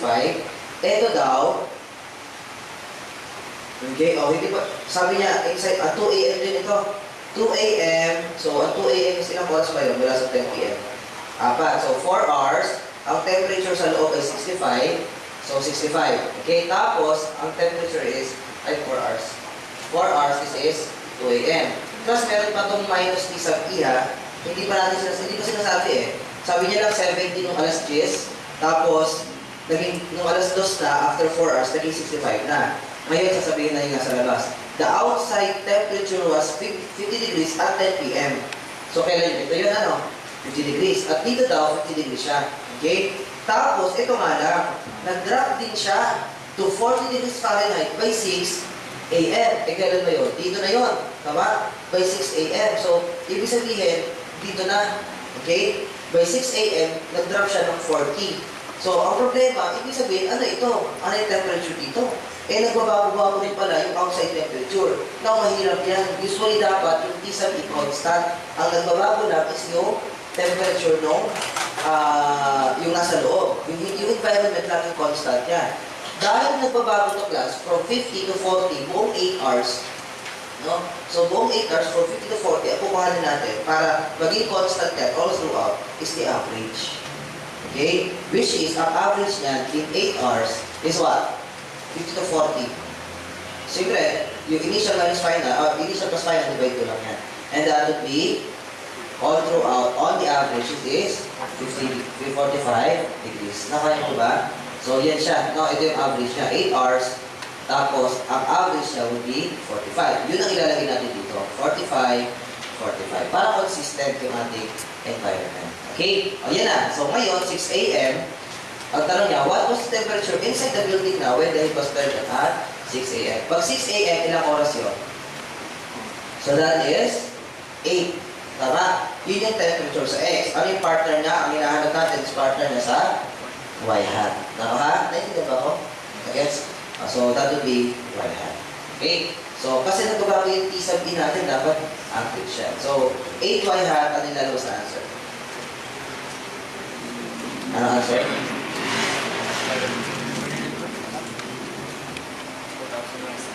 16. Wala sa choices. Tama? Bakit kaya wala sa choices?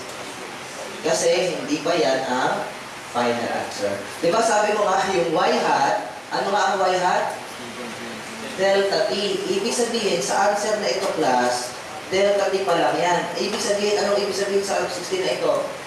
Ito ay T yung original temperature minus pala ng environment. Naka, which is, ano ba ang environment natin? T minus, di ba laging ganun? Ito yung y hat mo eh, di ba? Buong lagi yan.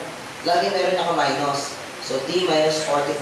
And we get T is equal to, ayun, no? 61 degrees. Okay? Fahrenheit pala. This is Fahrenheit. Okay? So, the answer is letter D. Naintindihan ba ito, class? Nagets ha? Ayan siya. Okay? How about number 9? Yung number 9, nagka-class, madali lang ito eh. Kaso erroneous to eh. Tama? Kaso, syempre, wala namang magagawa dyan. Pag erroneous, try natin. We have y prime plus x plus 2 is equal to 0. Okay? This is number 9. No? So, syempre, this is dy plus x plus 2dx is equal to 0.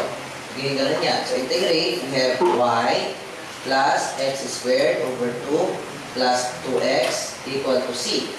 Okay, so, cross multiply with that 2y, okay, 2y tapos plus x squared plus x cubed, plus x squared plus 4x is equal to 2c or simply c. So now we have y is equal to negative c all over, negative c. X squared, negative x squared minus 4x plus c all over 2. Tama? So, factoring out net, y is equal to negative ng x squared plus 4x plus c divided by 2. Yan yung dy over dx. Eh, wala sa choices yan eh. Pero may hawig eh. Ano yung hawig dyan? Yung letter C. Okay? Eh, sir, kahit na, mali pa rin eh. Di ba? Baliktad eh. Oh. Di ba? Dapat ito over dito. Tapos may negative. Eh, bakit ko ganyan? Okay? So, paano yan? Eh, wala sa choices. Mali talaga siya. So, wala kang magawa. Piliin mo yung hawig lang. Okay? Pipili ka pa rin na sagot. No, kahit erroneous siya, hindi ka pwede pupunta sa proctor pag sa exam mismo. Tapos mag-reklamo ka doon. Explain mo ito sa proctor. Eh, tinan mo kung base naman sa solution to. Ganito yan. Wala akong makita mo eh. Yun talaga lumalabas eh. Wala naman sa choices. Ngayon, sabihin sa'yo ng proctor, eh, eduk brand ako eh. Hindi ko alam yan eh. So, wala siyang magagawa doon. Kasi sa totoo lang, yung mga proctor ninyo, hindi mga engineers yun ngayon. Diba? Ano mali na sa solution mo? Diba? So, ibig sabihin, wala kang magagawa. Wala rin silang magagawa. Diba? So, all you have to do, kung sasaya ka na ng oras, so all you have to do na lang is, try to answer as best as you can. Okay? So, yan siya. No?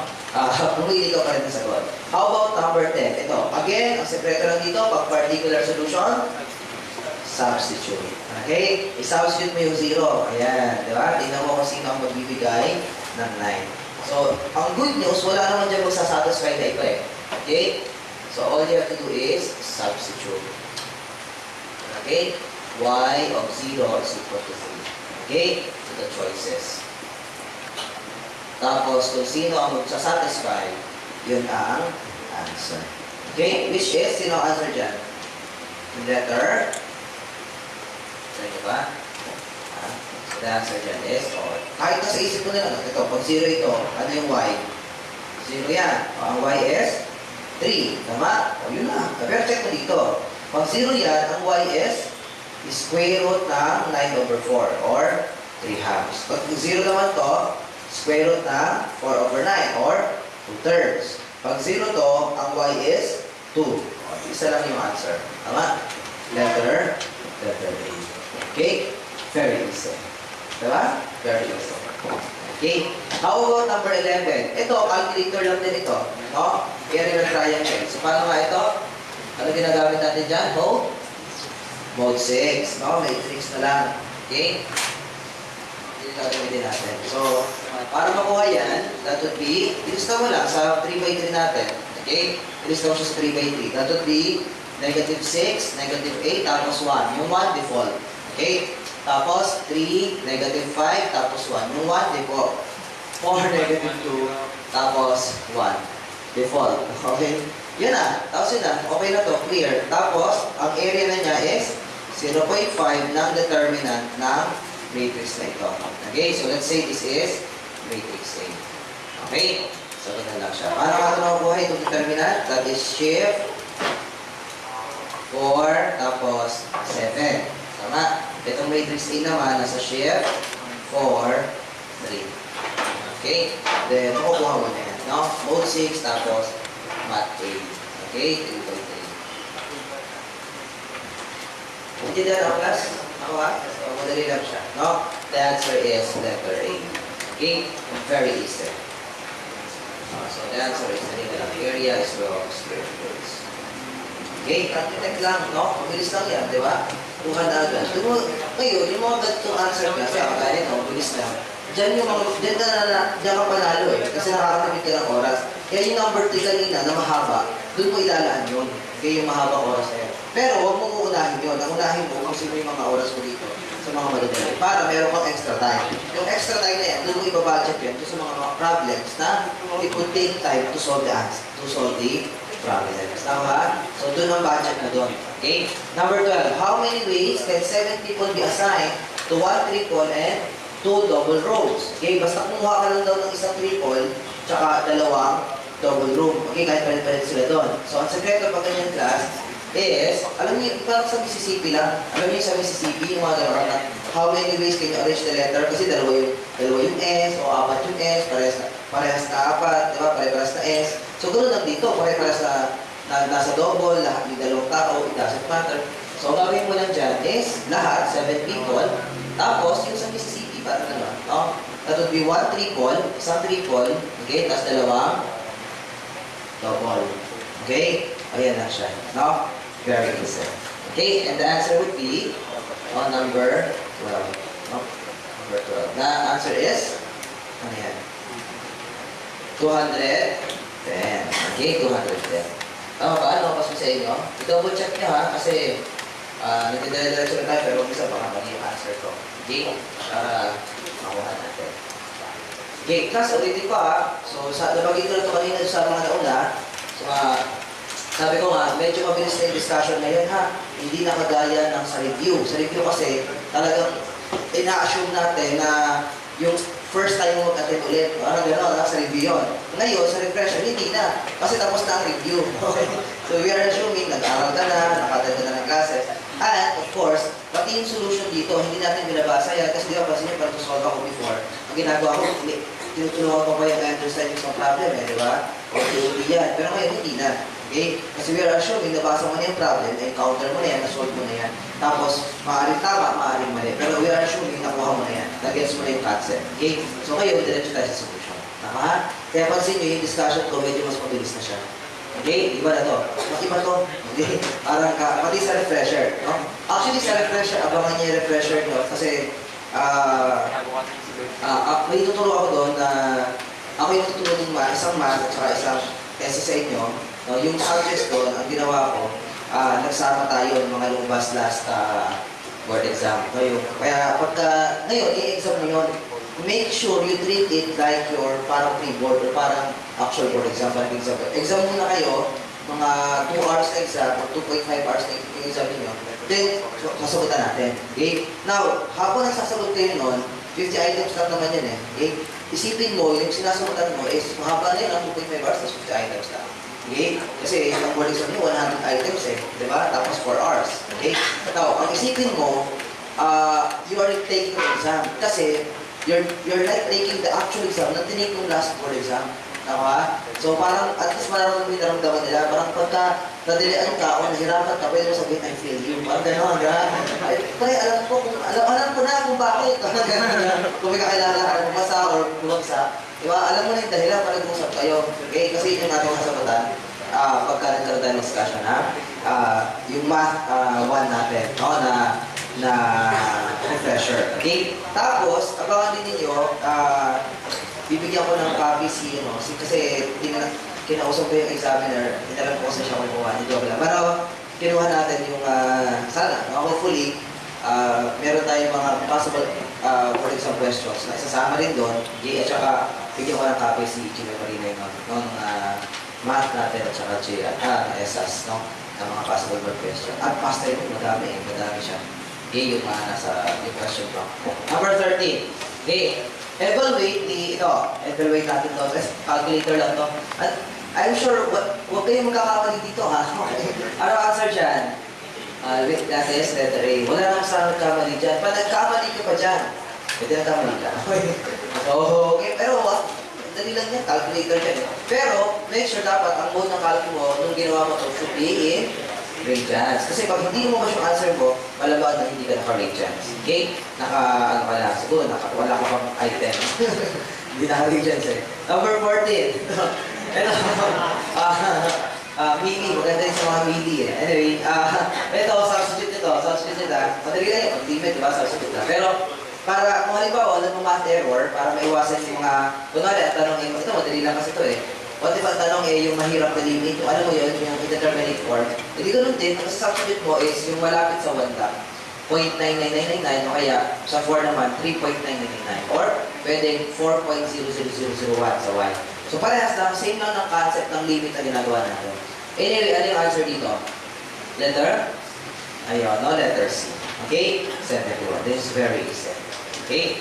Number 15. Wala tayong solution dito kasi madadali lang eh. Number 15. Ito, ano answer dito?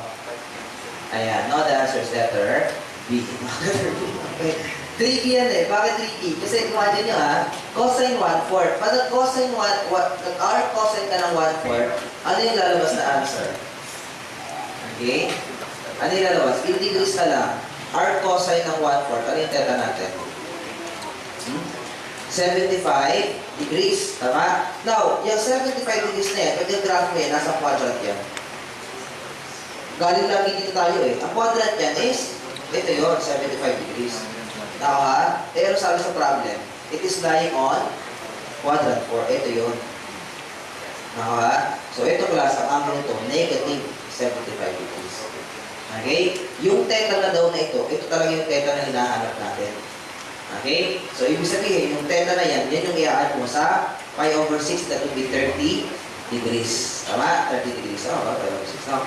30 degrees. So ibig sabihin, ang cosine ng 75 degrees plus yung 30, negative, ha? Negative 75 degrees plus 30 degrees, yan talaga yung hinahanap natin. Which is, ang answer dapat dyan ay 0.7. Okay? Kaya, ingatan niyo yan. Kaya pag kami answer kayo, hindi na mahirap minsan eh. Di ba, alam mo yun? Pagka ang dali-dali na ng tanong, di ba? Kaso, pag hindi mo na-observe yan, pag hindi mo siya binasa ulit, wala na. Kaya mahalaga class, make sure, i-double check yung mga answers ninyo. Okay, make sure kaya nyo siyang i-double check. Pag marunong ka mag-double check, okay, or pag di-double check mo, lalo na yung mga madadaling tanong, unahin mo i-double check yung mga madadaling tanong. Kasi parang kamali ka doon, ikaw lang nagkamali. Parang gano'n, diba sa buong Pilipinas? Okay? Kaya ingatan niyo yan. Now, make sure i-double check niyo yan. Tsaka imagine mo, diba? Ang dalit nga, diba? Parang mga score mo ay 69. Diba? Konti na lang mo, parang gano'n, diba? So, sayang, no? Sayang. Okay? How about number 16? Ito, the radius of the inscribed circle of polygon is, ito, alam niyo dapat ito. This is, ano? Ayan, no? That is apotem. Okay? Radius ng inscribed circle. Di ba yung parang ito? Di ba? Kunwari, meron pang polygon. No? Let's say regular polygon ka lang. Okay? So, yung radius na tawag siya is the apotem. Okay? Yun yun, apotem. Number 17. When two angles have the same vertex and the sides of one are the prolongation of the side of the other. Ano to? Sabi niya, yung dalawang angle daw is same ang vertex. Okay? Yung isang angle nga lang, yung isang side doon, prolongation ng isa. Prolongation ng isa. Ano daw ito? Diba? Ano tawag sa mga angles niya? Prolongation ng isa. Eh, di ano yan? Ganyan, no? That those are what we call the vertical angles. So, yung criss-cross, di ba? Tapos equal yung dalawa. Okay? So, yun siya. Yung tawag yan, vertical angles. Number 18. Find the equation of the hyperbola whose transverse axis on the x-axis a is equal to 4 and the latus rectum of 32. Ito ay hyperbola. Okay? Ang latus rectum ng hyperbola is 2b squared over a. Ang latus rectum given, 32. Okay? Ang a, given din. Ang a is 4. Ayan na. Okay? Shift solve. Shift solve pa. So, 1/2, 32, 64 yun, square root, that would be 8. Alam natin, ang A is 4. Ako ha? Di ibig sabihin, ito na yung value ng ating equation. X squared over a squared. So, that would be 4 squared. Okay, nasa may axis niya. Nasa horizontal. Tama, next axis. So, ito yung positive. Minus y squared over b squared. So, that is 8 squared equal to 1. Cross multiply and we get 4 x squared. 4. Debit ko eh, ganyan agad yan. Masakto yun. X squared minus y squared is equal to 64. Okay? Pag-simplify mo na. No? And the answer is, letter? Ayan, letter T. Okay? Actually, class, sa totoo lang, kung sinabi niya palang na-hyperbola mo na siya, alam mo na yung maling answer dito eh. Ano yung maling answer? Yung P and C. Dahil sa sinabi niya na hyperbola. Okay? Doon pala. So, ibig sabihin, pagpipilihan mo na lang dyan, A and T. Okay? Kasi nga, ito, ano ba yung P and C? Ano to? Ano tong equation na to?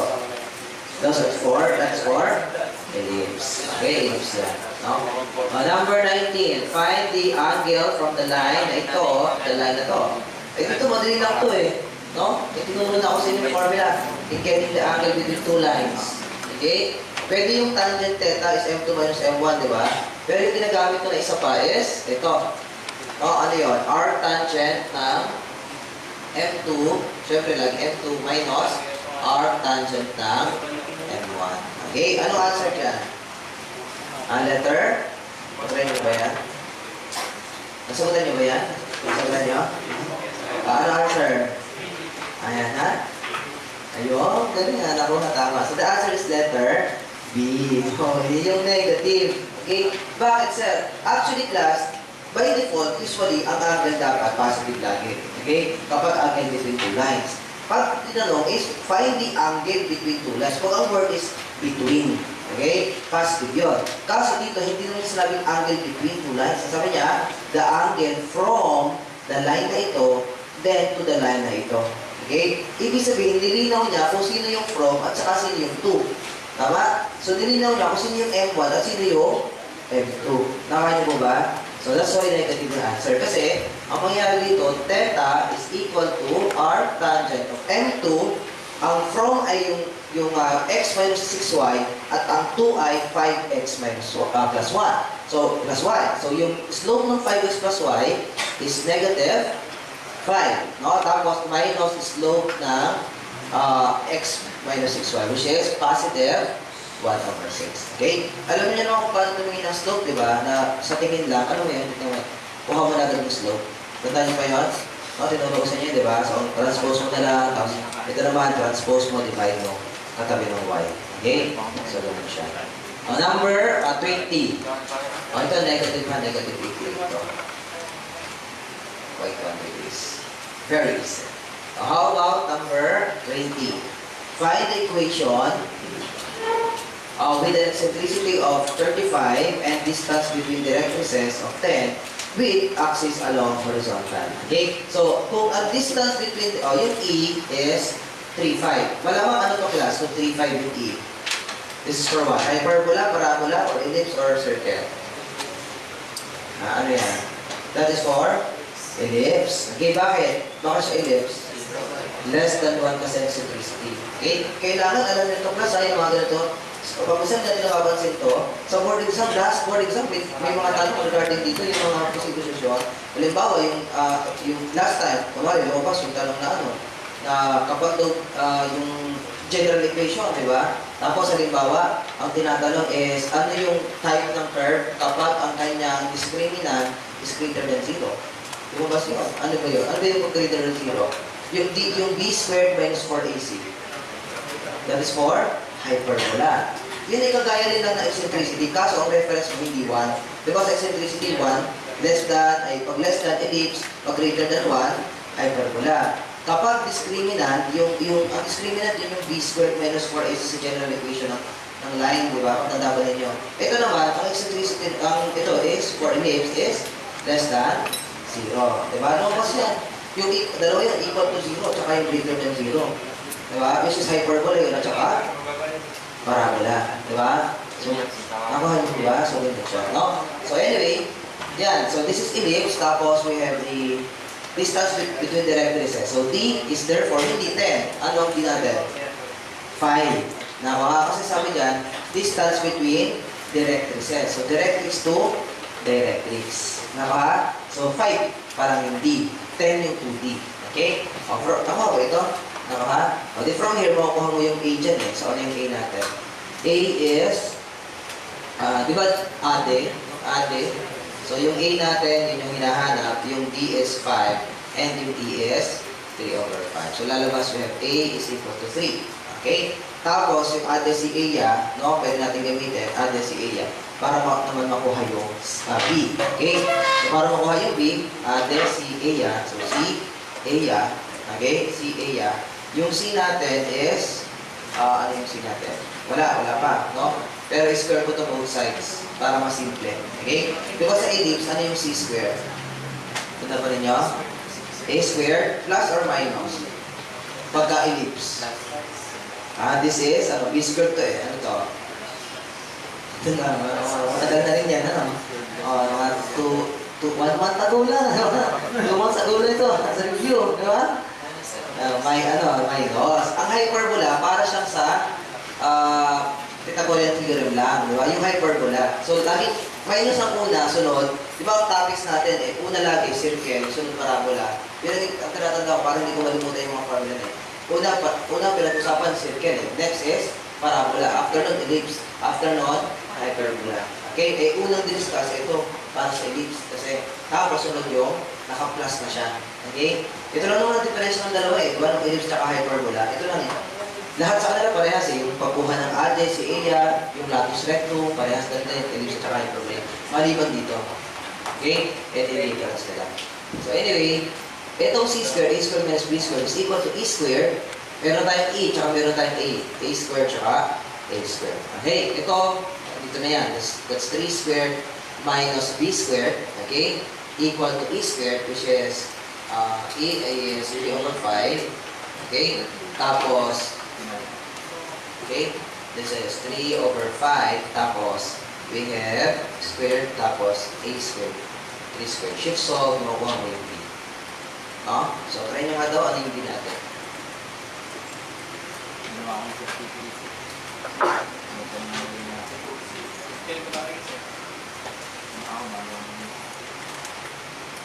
Nine. 1 minus point plus 6 square, 4 square, plus 4 square is 4. 6 times 9. Ano answer? Yun, 2.4. Ayan, 2.4. Tapos, ayun na. Okay? Or in ano to in fraction? 1? 12/5. This is 12. Okay? This is equal to 12/5. Okay, so ibig sabihin, using the ellipse, x squared over a squared plus y squared over b squared, okay, is equal to 1. Ang a squared mo, 9. So, x squared over 9 na ito. Okay, so, letter B or letter C? O, yun na lang naman, tama? Kasi x squared over 9 to eh, di ba? 9 is 8. Ayan o, 9 is 8. A squared is 3, tapos B squared. So, ibig sabihin, kahit yung A pa lang nakuha pala natin, tapos, horizontal siya, sinabi niya along with the horizontal, 9 yung nakuha natin sa A, kahit pala hindi mo i-solve yung B eh. Diba? Kasi from the choices, it's either B or C lang. Tama? A ellipse. So the answer is what? Letter B. Okay? Pero kung ilalagay mo naman yung B na to, yung 12 square, ganun din. Lalabas din ito. No? 25/144. Using this formula. Naintindihan ba ako, class? Maka? Ayan. O sige, copy muna kayo. No? Copy muna.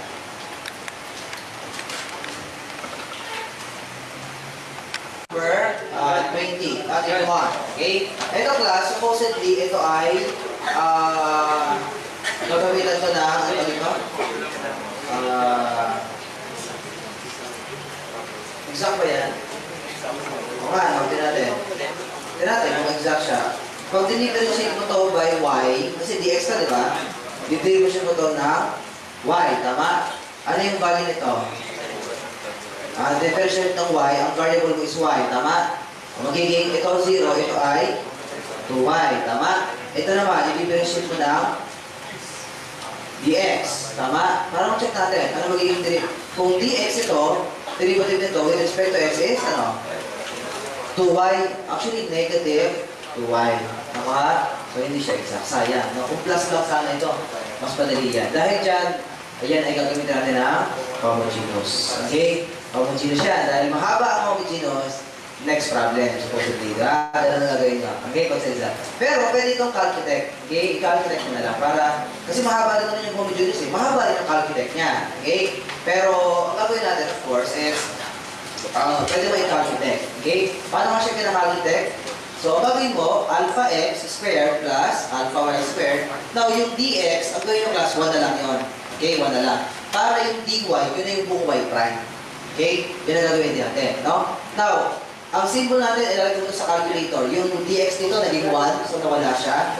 Minus 2 alpha x, alpha y. Then, we have yung y prime.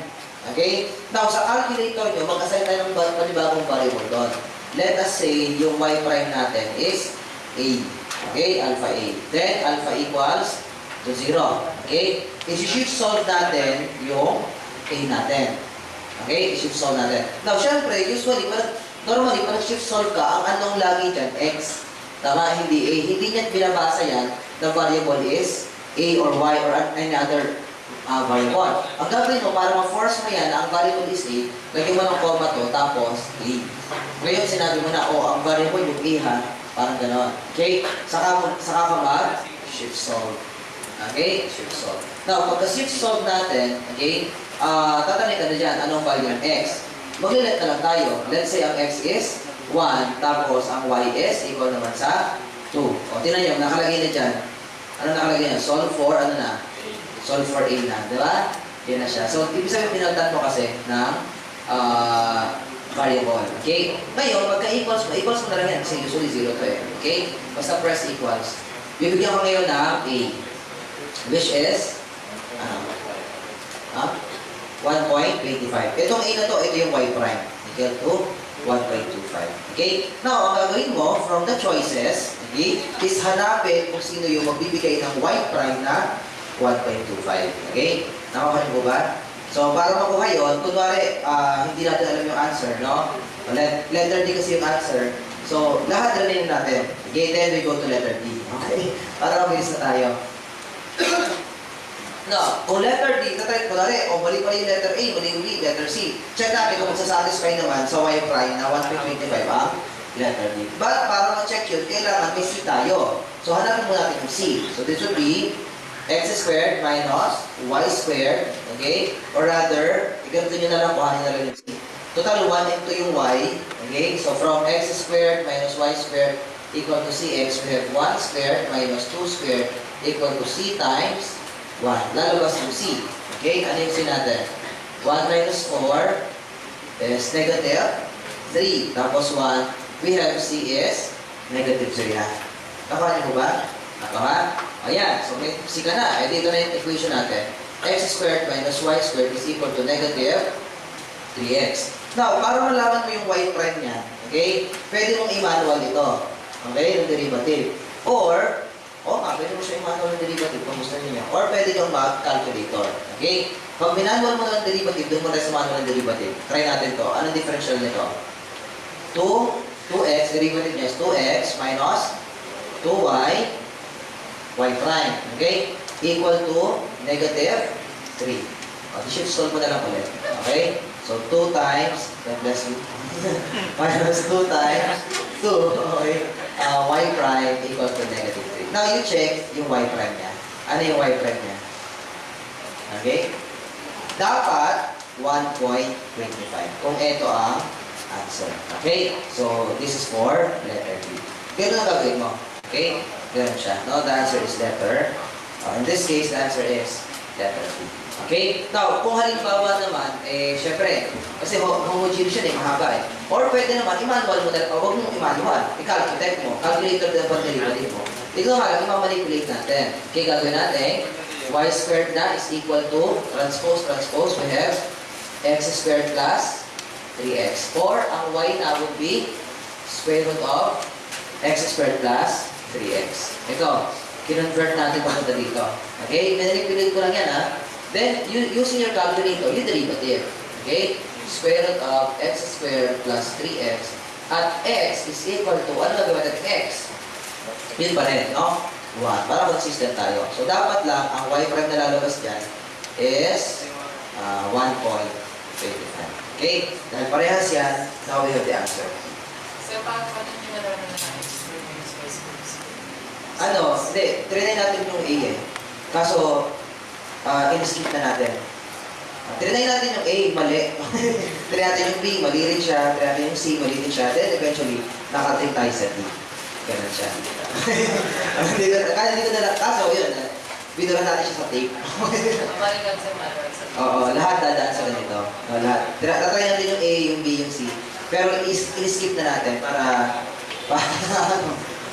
hindi natin daanan. No, kasi haba eh. So, ibig sabihin, kung nasa letter A yung answer, masaya. Pag nasa letter D yun, medyo mahaba. Okay? Pero at least, hindi ka na mag-homogeneous. Pwede ka na mag-homogeneous. Kaya parehas matagal, parehas silang mahaba rin. Pero at least, sa homogeneous, mas mahaba siya ng konti eh. No? Kasi mag-let ka pa, tapos i-let mo ulit, di ba? So, mahaba yung homogeneous. Ito, at least, kahit paano, either way, you can solve the problem. Okay? So, ang pinakasekreto lang, first, substitute the value, tapos i-derivative mo siya. Okay? Lahat yan, itatry nyo ha, A, B, C, or D. Tapos, confirm mo kung sino yung satisfy na equation. Okay? Instead na ang ginagawa mo, in-integrate mo sila, i-derivative mo na lang itong mga nasa choices. Okay? Nakuha? Yung iba, nag-gets ba yun? Nag-gets? Ano yun? Sige. Available yan sa lahat ng homogeneous. Okay. Actually, hindi lang lahat ng uri ng DE. No? The first degree. Lahat ng DX, basta DX, DY yan, lahat yan effective to. Okay? Ang gawin na lang, ang technique talaga, yun, mag-substitute ka ng X and Y, let's say 1 and 2, you get the DY, you get the DX, okay? Tapos, from the choices, i-derivative mo yung mga nasa choices. Okay? Pwedeng manual na derivative, pwedeng calculator na derivative. Naka? Tapos, mas madali kasi mag-derivative class kaysa mag-integrate. Tama? Mas madali mag-derivative. Sana na tayo mag-derivative eh. Okay? So, lalo na kung ganito, yung kagaya niya. Di ba? Kaya natin derivative. Mabilis lang siya. Compared sa homogeneous. Okay? At least, tsaka ang technique na yon effective sa lahat. Ibig sabihin, kahit nalimutan mo yung exam, nalimutan mo homogeneous, nalimutan mo yung Bernoulli, nalimutan mo yung first order. Di ba? Nalimutan mo rin mag-variable separable. Pero pag variable separable class, huwag naman ang gawin ito. Okay? Variable separable siya eh. Paghiwalayin mo lang yun, di ba? Tapos integrate mo na direction. Mas madali yun. Okay? Pero pag hindi kaya ng variable separable, next would be yung homogeneous papunta ng yung apat, di ba? Yung malawad. Pagkakain ng separable, gawin mo ito gawin. Okay? Pero mula homogeneous, first order linear differential equation at saka Bernoulli. Lahat ng yun, ito ang gamitin nila lang. Okay? Mas madali ito. No? Hindi pala, yung exam, mabilis lang din. Pero yung Bernoulli at saka hindi na. Okay? How about number 22? Find the angle between this vector. Ito, calculator lang ito. Diba? So, ilagay mo lang sa vector A. No? So, that is called... Ay, question, nag-gets na yung iba. Nakuha na ito. Okay, nakuha na. Questions pa? Naging malinaw ba? Malinaw? Number 22. Okay? Number 22, mode, pagka vector, that is mode Mode 8. Mode 8. Lagay mo, vector A is negative 2, 5. Okay? Tapos, vector B, 3, tapos 2. Okay? O, pagkakuha ng vector A at vector B, okay na yan. Diba? So, lagay mo na lang, ang angle between two vectors is simply the formula vector A dot vector B, okay, divided by absolute of vector A times, okay, absolute of vector B. Okay? So, yan siya, no? Alam niyo na naman to, no? Itong formula na to. Okay? So, vector A dot, ito plus ha, hindi itong multiply na cross ha, dot yan, dot. Yung dot nasa vector din yan, no? Nasa shift vector, no? Ano yung shift vector? Shift ano yun?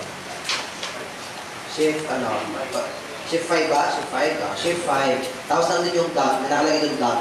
Okay? Ayan siya. Now, then yun na, makukuha mo na yung answer, which is, integris, ilagay mo sa calculus mo, that would be, ayan, letter C, 78.1 degrees. Okay? Very easy. Diba? So, madali lang yan. Okay, madali lang siya. How about number 23? Ito class, madali lang ito kahit nalimutan mo yung mga identities. Pag mga may ganyan tanong class, na halimbawa, simplify this one, papunta dito, o kaya is find the identity, di ba? Lahat ng mga ganun class, automatic, mag-substitute ka lang. Di ba? Lagay mo sa theta ay 3, lagay mo sa choices ay 3, di ba? Tingnan mo kung sino magpaparehas na answer. Nakalit na ko ba yung class? So, ganun lang. Okay, so yung number 23, substitute. Okay? Substitute a value. Okay? Any value. Okay, kahit anong maisip mo. Diba? Maliban sa 0, 30, 60, 90, at saka 45 degrees. Okay, syempre kasi mga special angles yun eh. Halimbawa, ang cosine kasi ng 45 at saka sine ng 45, parehas lang. Magkaka-discrepancy ka kayo ng answer. Diba? Yung A, yung C, at saka yung D, lahat-lahat pare-parehas ang answer niya. Pag 45 degrees ang ginamit mo. Aha, pati 0. So, ingatan mo yun. So, ang gawin mo, marami namang number eh, 1/2. Lagay mo dyan sa theta. Okay, tapos tinan mo kung sino ang magsasatisfy ng equation. Okay, anyway, the answer here is letter A. Okay, this is very easy. Dapat di ka nagkamali dito kung halimbawa alam mo na yung pag-substitute. Okay, so kung nagkamali ka, ito okay lang, mali. Wala naman gawat yan. Basta technique yan, kung hindi nyo pa alam, at least ngayon alam nyo na, yun yung masarap eh. At least ngayon, yung mga pagkakamali nyo, inuubos nyo na. Kaya, mas masarap maubos yung mali ngayon kaysa sa board exam ka kamali. Yung mga tinama mo ngayon, ibinabang ko sa board exam. Okay? So, mas maganda yung mali mo ngayon, di ba? Inuubos mo na. Para pag ito ng board, kayang-kaya na. Okay? So, remember substitute lang yan. Kung mga identity o kaya simplifying. No? Number 24, how many relations are there on sets na ito? Now, actually, ang number ng relations sa isang set, okay? Ito na yan, actually, ito yan. 2 raised to n squared. Okay? Wherein n, yun yung number ng elements. Okay? So, that would be 2 raised to 4 squared or 2 raised to 16. Okay? Yan yung number ng relations. So, the answer here is letter D. Okay? Ordered pair kasi yan eh. Ordered pair. A, A, B, gano'n. A, B, A, C, A, tapos A, B, A, so gano'n ulit. No? Mga set of ordered pairs. Okay? So, the answer is, ano pa lang ito? Answer letter D. No? 2 raised to 16 or 65,536.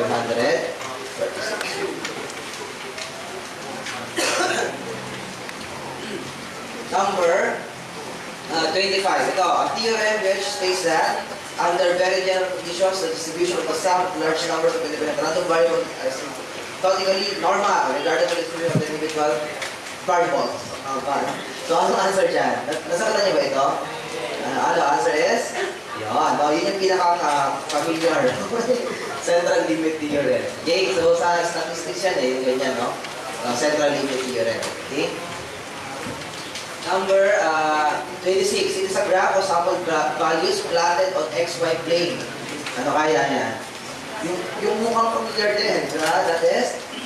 That is scatter diagram, no? Letter D. Okay, letter D. Number 26, letter D, scatter diagram. Number 27, ito madali lang ito. Madali lang yan. Ano yan? Actually, nakakalito lang. Mukhang nalilito lang siya. A coin is ito, 7 times. Pero madali lang ito eh. How many different figures are possible? Ano answer? Sa isang toss, ano yung option mo? You have either H, head, or tail lang naman eh. Yun yung isang toss. Eh, pitong beses ka ng toss. Diba? Pagka fundamental counting principle, kung ilang ways yan, multiply mo lang ng multiply. Diba? Yung unang way is N1. I-multiply mo sa second way, third way, hanggang dat. Eh, ito, ilang ways tayo, pero ilang times tayo nag-toss? 7. Eh, ibig sabihin, you have 2 times 2 times 2 hanggang 7 ways. Naka? So, that's why there are, we have 128 possible ways. Nakaya po ba? So, dalawa lang naman eh. No? Dalawa lang naman po pwede po tayo. Tulang talaga yan kasi it's either a head or ate. Wala naman siguro pa ng flip ng toy, lalabas ganun. Parang sumabit sir eh. Tapos tumulong. So, madalang yun. No? Hindi usually na-action yun. No? Na ganun probability. Number 28, ito. The average vertical, ito masaya ito. Mukha siyang physics eh. Tapos, mukhang pagka kasi vertical speed, parang kinoconsider mo ang gravity eh. Tama? So, ibig sabihin, yung number 28. Okay? Yung number 28, ano nangyari? Umakyat daw. Okay? Siyempre, may initial velocity at meron niyang final velocity. Kasi bumabagal because of the gravity. Kaso hindi niya sinabi. Ang sabi niya lang, meron siyang average vertical speed na. So, kung average speed na yon, that is the VO plus VF over 2 na. Tama? Which is, itong buong ito, yun na yung buong 1,200 kilometers per hour. Naka? So, lumalabas, pwede mong i-assume na instead na bumabagal yan, nag-decelerate pataas. Diba? Ang nangyari? Constantly 1,200. Okay? Because average speed na daw ito. Okay? Tapos at the same time, upon reaching its maximum height, it released a capsule which descended at an average vertical speed naman, pababa naman to, no? 630 kilometers per hour. Okay? So, ibig sabihin, pababa naman siya. Siyempre, meron siyang initial velocity dito, final dito, pero again, binigay sa atin is the average speed. So, ibig sabihin, yung VO plus VF over 2, nung pababa natin, is still 630, is already 630 kilometers per hour. Okay? Ngayon, ano daw yung, after the rocket was launched, find the height reached by the rocket. So, ano daw yung height na to? Now, ang height, ang pagkuha ng height is simply average velocity times time. Nakapagtanda pa ninyo, no, yung height na yan is VO plus VF over 2 times time. Kung halimbawa, ang given is merong gravity nga, which is dapat ito meron. Okay? Kaso, yung buong ito is already the 1,200. Tama? Kilometers per hour. So, ibig sabihin, itong buong ito, papantang mo na lang. H is equal to 1,200 kilometers per hour times, let's say ito ay T1. Yun yung pataas. Okay? Then we have T2, pababa. Ganun din. H then is equal to 630 kilometers per hour T2. Nag-gets ito, class? Nag-gets yung sinasabi ko? Na yung nangyaring 1,200, hindi yan yung initial, hindi yan yung final. Average yan. Tama? Meron siyang initial, meron siyang final. Malamang ano yung final dito? 0 yan. Tama? Possible na 0. Okay, pero hindi naman eh. Sabi niya kasi, ano yun, upon reaching its maximum height, maximum height na pala yun, ano? O, tama. So, 0 to. Pero hindi na mahalaga. Ang mahalaga, binigay sa atin, is the average. Okay? Ibig sabihin, ito na yun. Tama? Base sa formula ng height.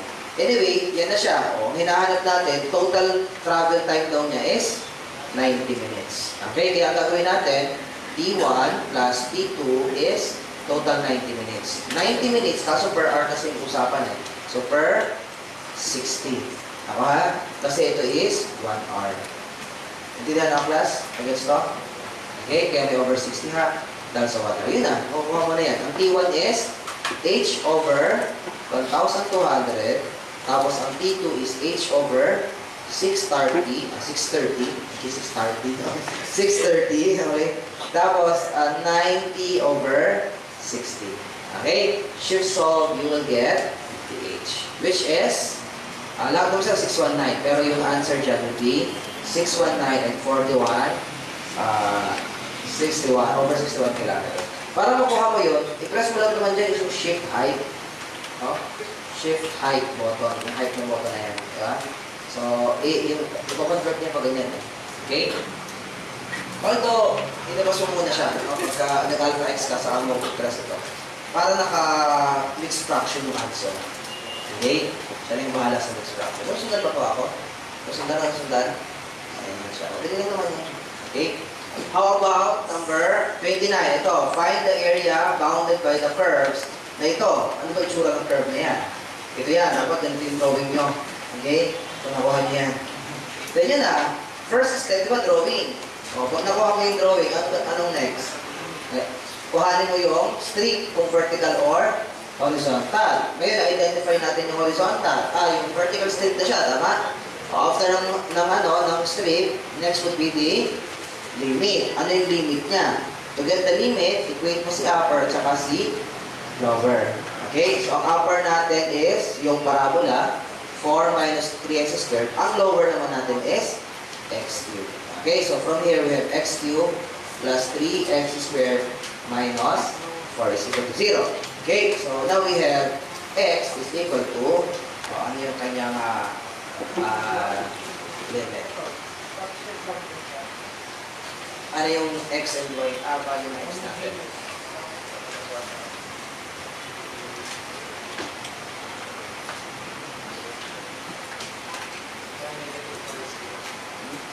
Four, 1 and 1 negative 4, 1. Tsaka 0. Tsaka 0? May 0 rin siya. Pero ito mo ba sa inyong calculator ano? 1 negative 2. 1 negative 2. Tsaka 4. 1 negative 4. Tapos, anong kasunod? 0. 1 negative 4, 0. Okay. 1 negative 4, 0. Bakit siya may value na 0? Ha? 1 negative 2. Bakit iba-iba kayo? Check nyo nga ulit lahat. Ito ang i-input x cube, x squared. 0 yung yung third. Tapos, so, pag nag-vote equation kayo, try na vote 5, 4. Ang ABCD natin, check natin 1, 3, 0. Okay, kasi wala siyang x. Tapos, negative 4. Ayan, ano talaga yung answer? Pero dapat tatlo yan. Kasi cubic equation to eh. Diba? 1 negative 2. Ayan. Tapos, wala na. Paano nangyari? Wala na. Tatlo yan. Diba, pagka cubic equation dapat, tatlo eh. Ano ibig sabihin na pagka, eksakto lang? Ano ibig sabihin nun? Meron dyan? Equal. Ako meron equal dyan. Anong tanong? Ano yung equal? Yung nasa x of 2. So, ibig sabihin, dapat dalawa yung negative dyan. Pero hindi natin kailangan to. Ang kailangan, kasi diba sa drawing, kaya nataka ako, dapat ito yan, negative 2. Pero dalawa lang yung intersection nila, di ba? Pero ibig sabihin, dito sa intersection na to, times 2 sila. Negative 2, negative 2. Okay? Kaya ganun yan. Yan yung purpose niya. Kasi cubic dapat talaga tatlo yan. Hindi pwedeng x of 1, x of 2 lang. Tandaan niyo yung before, yung sa DE, di ba? Pagka yung sa DE natin, meron din na pag convert mo, pag higher order, convert mo punta general solution. Kapag x of 1, x of 2 lang, meron yung pangatlo pa. Okay? Kung hanggang 3rd degree yan. So, hindi pwedeng dalawa lang ang roots natin. Okay? Pero, mauulit siya. Mauulit. So, anyway, ayan na siya. Okay? Buka na natin ito. Then, yun na. Gawin natin yung area. So, the area is integral of from negative 2 to positive 1. Y upper is 4 minus 3x squared. Okay? Tapos, 8 minus x cubed. Okay? dx. Ayan. Okay? So, yan. Nakuha natin answer. Which is, dapat ang answer is letter A. 27 over 4. Okay? So, sige, copy muna kayo. Number 29.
Okay na? Okay po mga kawerpa. Okay, sige. So that ends our second segment, no? So that is our REE review, no? So for our RNEs, don't worry, no? May mga araw naman tayo, devoted naman yung ating free RNE review, no? So for a certain topic, no, or selected topic. Okay, so there will be some Sundays na RNE naman yung ating magiging focus para mapagbigyan din naman natin ating mga master dyan, ano? Okay, so happen, nag-start po tayo para sa REE review. Anyway, no, kung kayo naman po ay RME na o balak maging RME, useful din po sa inyo itong mga selected topics ng REE na ito. No? So, kaya nga tayo'y ina-encourage natin yung ating mga, alam ba ninyo, no, kahit kayo'y electrician na high school graduate, no, pwede kayong maging REE. No? Paano yun, sir? Legal ba yun? Opo. No? This is via CHED, the ETIA program of CHED. No? At least 25 years old with 5 years experience. Then you have your certifications. No? Ito, makakatulong yung mga certificate na aming binibigay po dito sa ating webinar. No? Nakakatulong po sa inyo to. Kaya mas maganda kung targetin nyo rin maging engineer. No? Kahit kayo high school graduate, hindi pa po huli ang lahat, mga kawerpa. No? So tutulungan namin kayo on the road to become an engineer. Okay, sige. So tayo po ipupunta sa ating last segment, which is our REE and RNE mentoring. We are now on day 17, mga kawerpa. So this is again, Kuya Reg in the house at Powerhouse. No? Welcome to our late viewers in our Facebook. Okay, so we have our Facebook Live, REE and RNE Mentoring. Ito po yung libreng program na pinagkakaloob ng MPHT Review Center, mga kawerpa. So actually, ang mentoring po natin ay 3 times a week to, no, partner. So every Tuesdays and Thursdays, 5 to 7 p.m., you can join in our Zoom class so that you will have a chance, no, to ask questions. No?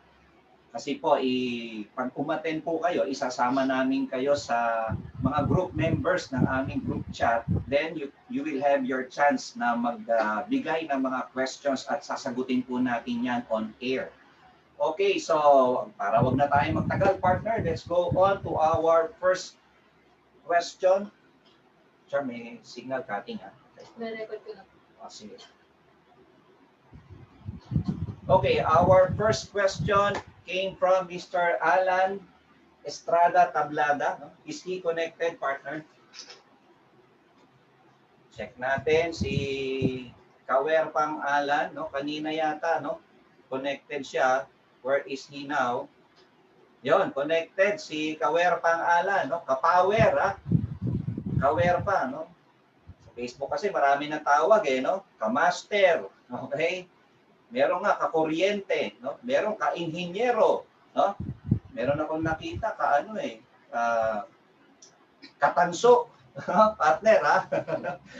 So, okay, whatever you call it, ka means brothers and sisters, no? Tayo yung mga magkakapatid, especially sa ating electrical profession, no?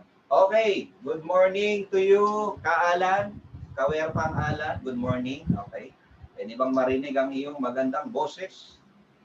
Morning po. Okay, sige, pinadala po ito ni Kaalan, no? Okay, so here is his question. By the way, partner, no? There's a possibility that we have a foreign, not non-Filipino viewers. That is possible, no? Actually, they are giving us a message, no? So, can you have it in English? I think you have an interesting topic. So, okay, so we'll try our best to make it in English so that we may serve you, no? Whether you are a Filipino or non-Filipino, you are American, European, African, whoever, whatever your nationality may be. So, our purpose is to help you guys, all the electrical students around the world. Okay, so if you want to join in our mentoring program, this is live, no?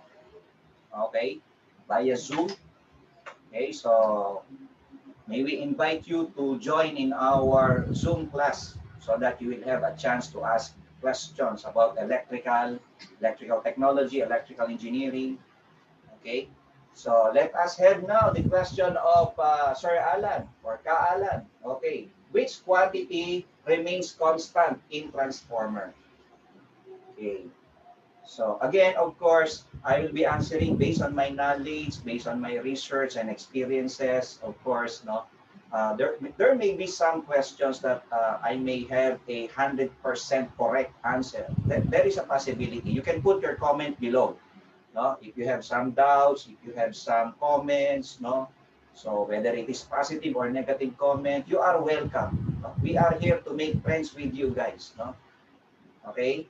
So we don't want any argue. Let's talk about it. If you have some doubts regarding what we have discussed, of course there's a possibility that we may have an incorrect answer to some of the questions, but I would say majority of the question I would say it's just like taking examination, partner, no? So you may not have a perfect answer in your quiz or in your licensure exam, no? You may not have 100% score. That's what I mean, no? There is still a possibility that we can be incorrect, of course. But of course, we will give you our best answer, I should say. There is still what we call in engineering a percentage error. No? But of course, there are many questions that I may say 100% we are correct. Okay? So maybe not all of the question, but let's put it this way, we are giving our best answer. Okay, here is his question again. Which quantity remains constant in transformer? Which quantity remains constant? No? So, sino yung hindi nagbabago? It remains constant. Okay. For a transformer, okay, let's go in the whiteboard. Let's say we have a transformer here. We have the primary and secondary transformer. Okay. Okay, so we have transformer has its primary and secondary. Okay. Let's say this is the transformer. This is the device, this is the device.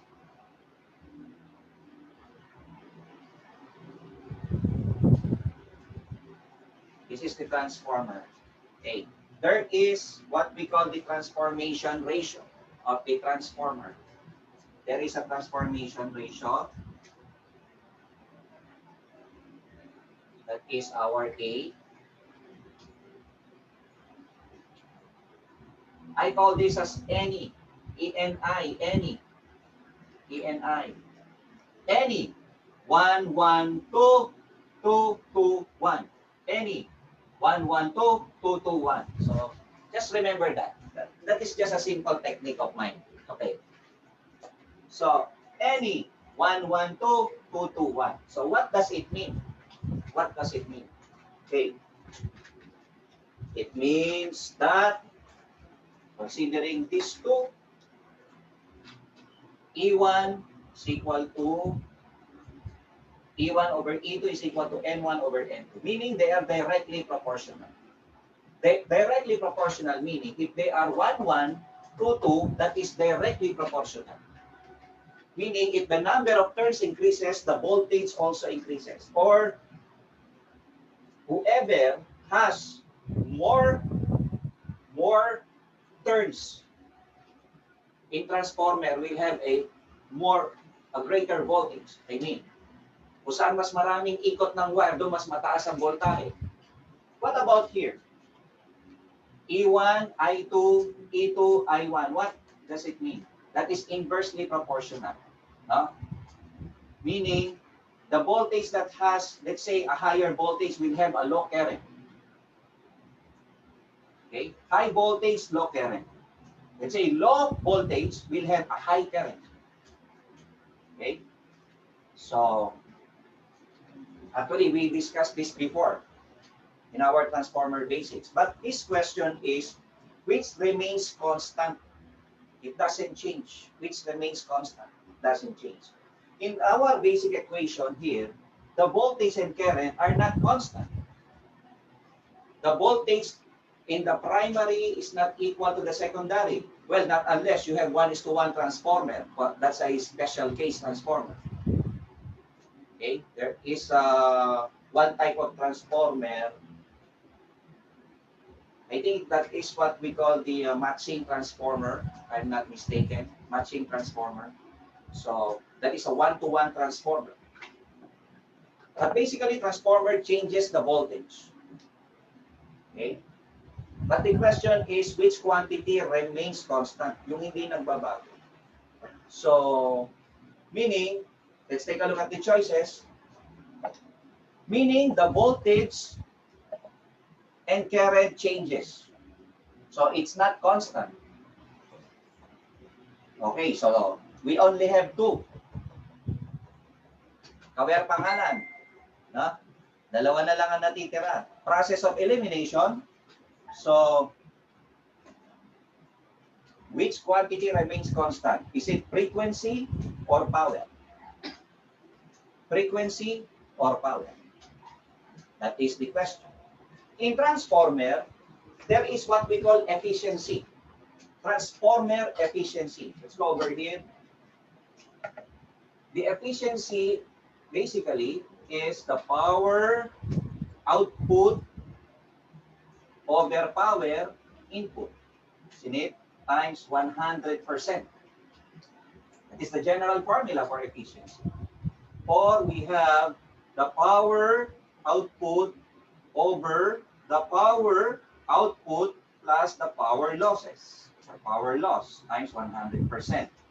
So, because the power input is equal to the power output plus power losses, that is another equation. Again, power input is equal to power output plus power losses. Okay. So, a transformer has a very high efficiency. What do you mean by that? It's more than 90% based on our calculation. If you see electrical engineering books, it has more than 90%. That's the usual. It can have 95 to 98% based on my experience in reading books and even in calculations.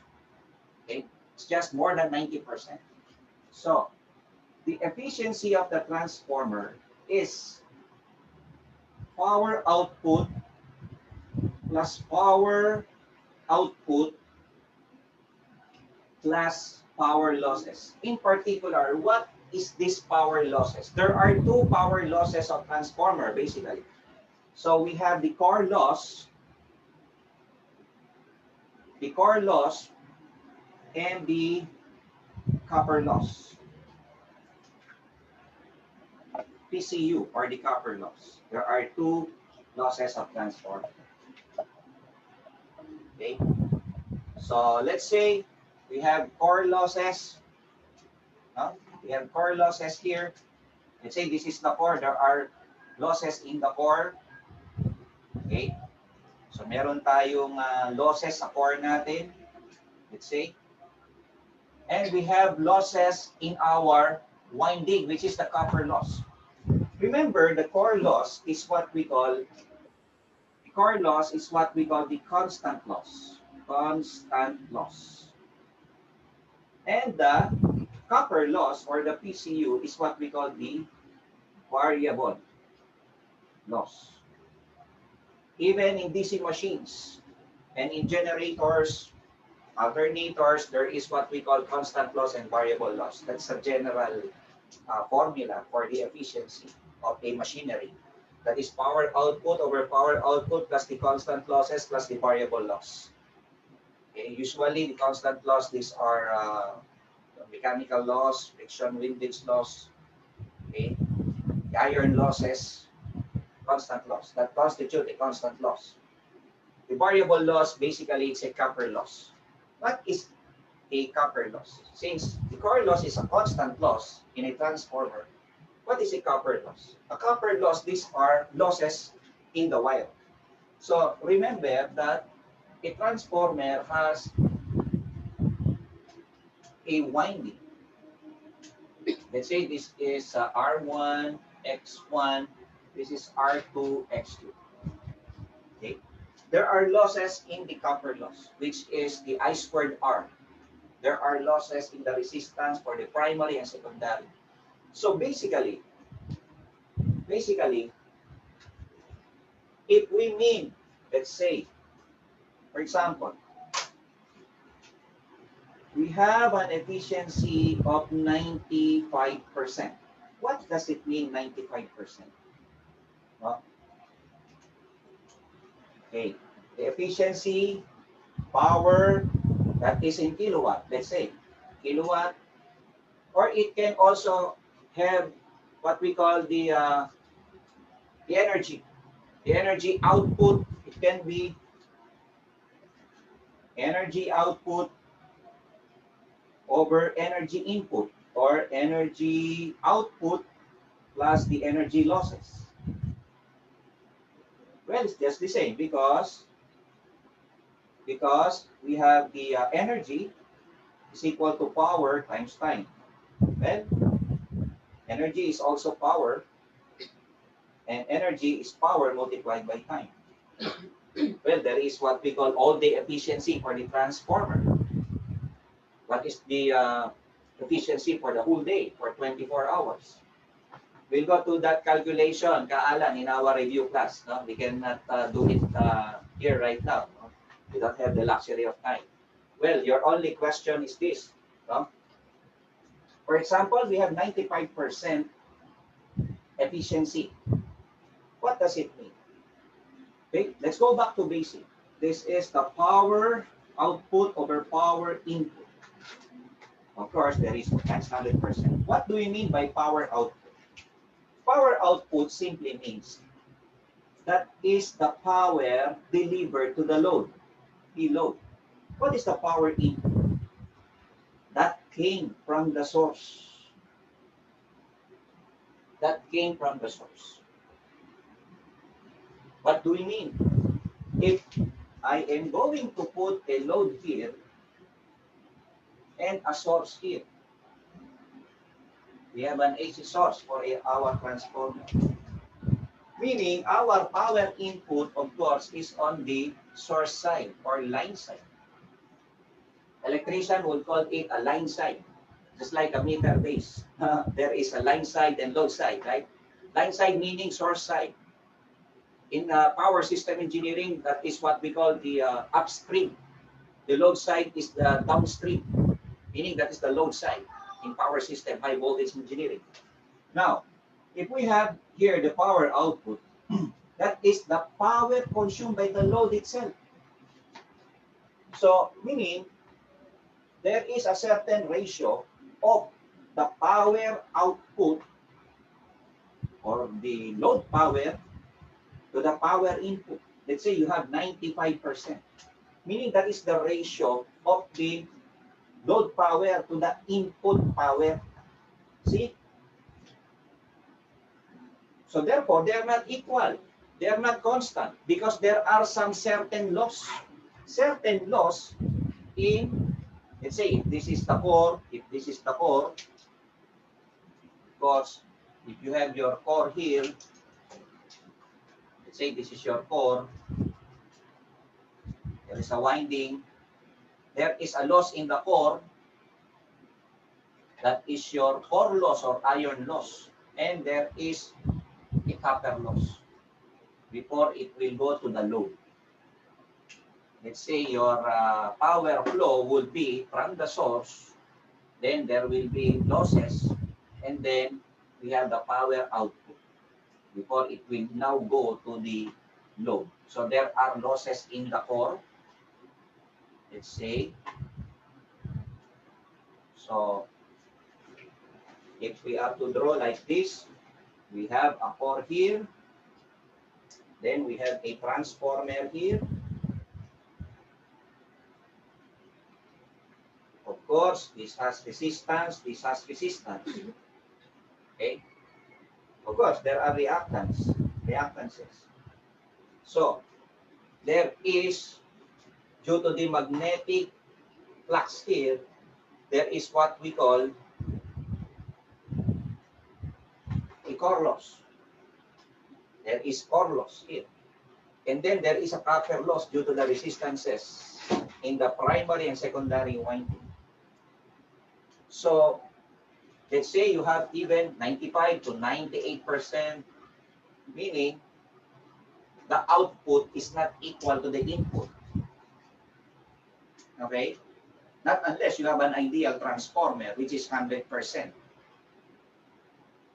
But you cannot, you will not find it. No? So it is not a practical value that you will have 100% efficiency. It's not realistic.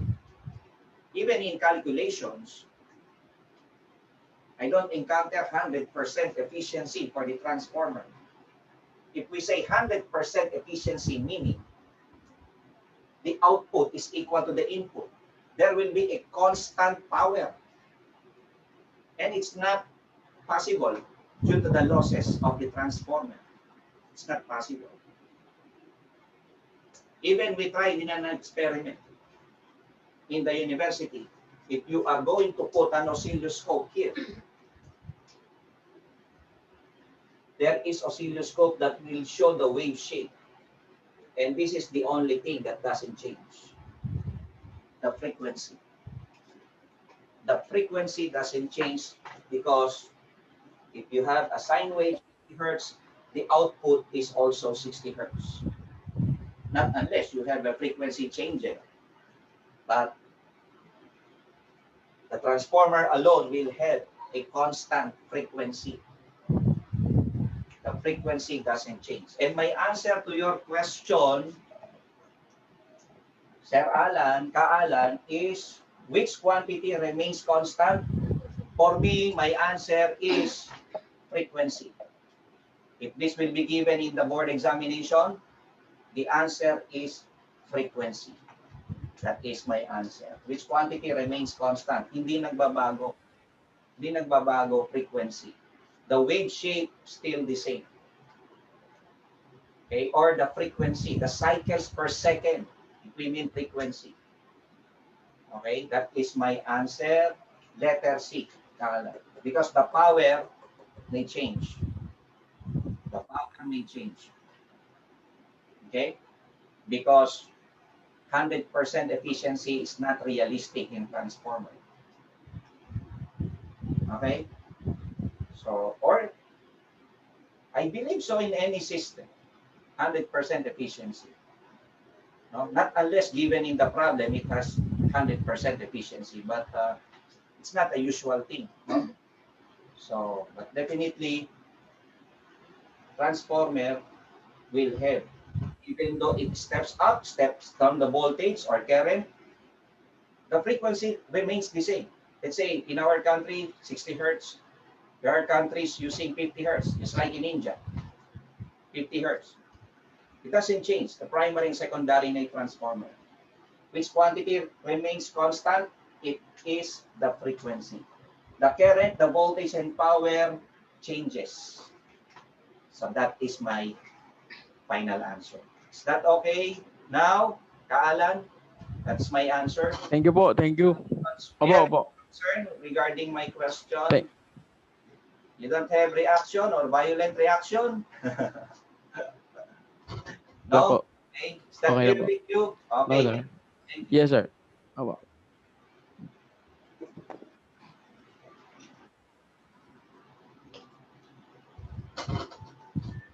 Okay, we have a second question from Mr. Jonel Tepait.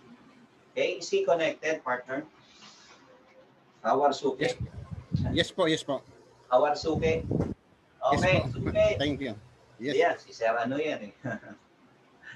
Sir Jonel Tepait, pakita natin si Ka Jonel. Kawer pang Jonel. No? Ka Jonel. Yes po. Okay. Good morning. Okay, good morning. Mamaya, makita tayo sa RNA review, no? Okay. So,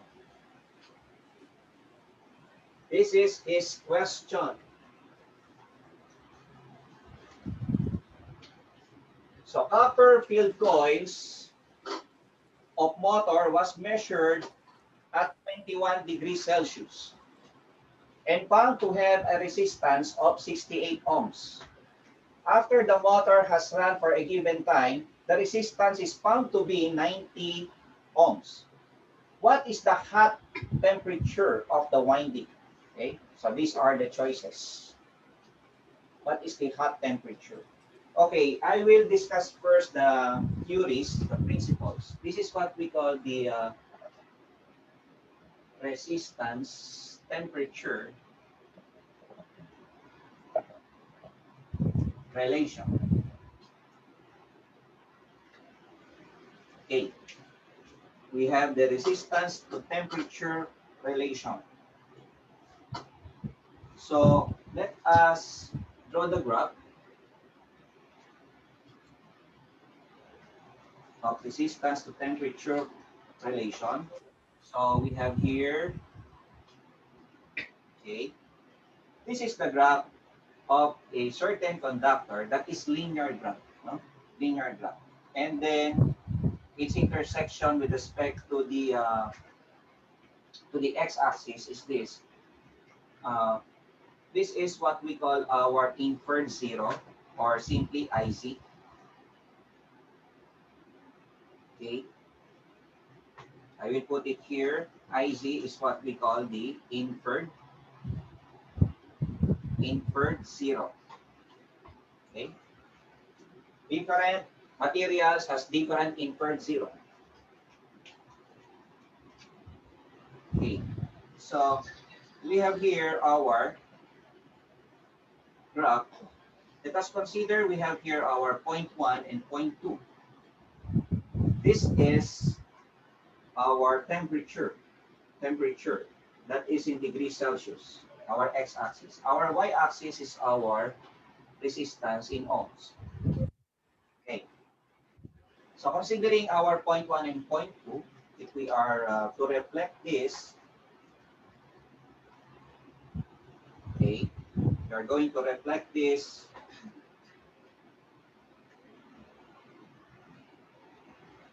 okay.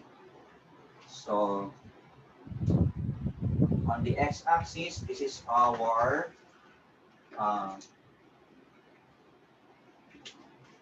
T sub 1. This is our T sub 1 and our T sub 2, temperature 2 or final temperature. Okay, then this is our initial temperature. Okay. And then looking at the y-axis, so this is our R sub 1, this is our R sub 2. There you are. Then I will put here an angle theta. This is straight graph.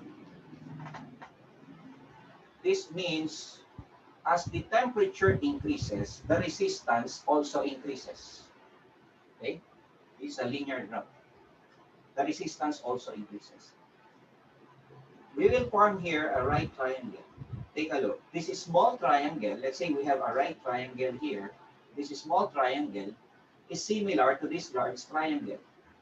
When can we say that the two triangles are similar? If they have the same angle. If they have the same angle. So this is small triangle similar to this large triangle. Let us have the SOHCAHTOA. That is from trigonometry. SOHCAHTOA. SOHCAHTOA. What do you mean by SOHCAHTOA? Pag naparami inom mo, nasuka ka dun sa lababo, SOHCAHTOA. See? Okay? Junel? Edit mo yan, partner. Okay. Sige. Okay. Hirap kumita. Oh, ito ha. So, if we have a tangent theta, or first, we have sine theta is opposite over hypotenuse. Cosine theta is adjacent over hypotenuse. Tangent theta is opposite over adjacent. What do we mean by that? That is opposite over adjacent. What do we mean by that? So if this, we are considering our small triangle here, the opposite of this theta is this. That is basically our R1. That is our R1. And then this adjacent, this is the adjacent now. The opposite, yung nasa harap, no? And then this is now the adjacent, yung kadiin. Okay? So this is the adjacent. So the adjacent, the size of this adjacent is inferred 0 plus temperature 1. So that is equal to what? Take a look. Let's consider now the bigger triangle here. The bigger triangle, okay, is R sub 2 over the inferred 0, the magnitude, I mean, of the inferred 0. Because inferred 0 basically is a negative in value here. And then plus d sub 1. So that is now our working equation. This is now our working equation. Okay? So itong working equation natin, kaanan. Okay? So, ang masaklap sa problema na to, wala siyang given na inferred 0, kaanan. No? But, you have to memorize this for copper. Dapat binigay nila yung given. They should give the given something, no? They should give the given for the inferred 0. But it was not given. But it is given that the field coil is copper. So, if it is a copper, remember, the inferred 0 for copper, okay, let's say the absolute value for copper usually is 2, 3, 4, 5. Para sunod-sunod siya. So, lagyan mo lang ng 2, 3, 4. Diba? Sunod-sunod, no? 2, 3, 4, 5. There is a sequence. 2, 3, 4, 5. But you have to put a point here. You have to put a point, no? Okay? You have to put a point here. Okay, so 2, 3, 4.5, that is degrees Celsius. Let us now substitute. Your given is 68 ohms, meaning that is your initial resistance, R1. So, let us go here. Let us go here. In our board, okay. Copper field coil of motor was measured 21 degrees Celsius. So, this is the initial, 21 degrees Celsius. Then we have the resistance of 68 ohms. There you are, 68 ohms. The motor runs, then the resistance found to be 90 ohms. The resistance increases. Of course, the temperature also increases, and that is the unknown in this problem. So just have to put, no? R1, we have 68, using this formula, 68 over inferred 0, magnitude 2, 3, 4.5, and then plus temperature 1, 21. That is equal to R2, 90 degrees Celsius, then 2, 3, 4.5 plus T sub 2. And the question here is our T sub 2. Let us manipulate first algebraically this. So we have 68. So this is over using our calculator. Let's have first the long method first. Okay. I'll show later the calculator techniques. Okay. So we have 234.5 plus 21. So it is 255, right? 255.5. 255.5. So that is equal to 90 over 234.5 plus temperature. So this is our temperature 2. So what do we do now here? So what we are going to do here mathematically, for the benefit of our electrician or our first year, second year students, let's put a parenthesis here. No? Okay. Let us cross multiply this here. Okay. And then the 255, let's go up here. And let's put it down here, the 68. This will become 234.5 plus temperature 2. That will be equal to what now? Okay. So the 255 will go up here, 255.5, that is times 90, okay? And then this will go down the 68. 68 now. So how much will that be now? So that will become 255.5 times 90 divided by 68. Okay. Equals. So there is a certain value. So 234.5 plus T sub 2, 338.16. Then let us just transpose this.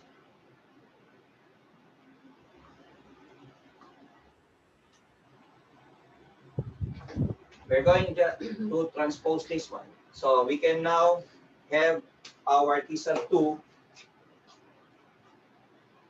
to be 338.16 minus 234.5. Then our T sub 2 will be equal to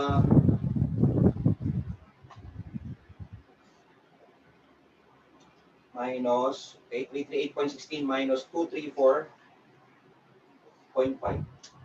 So the answer will be 103.66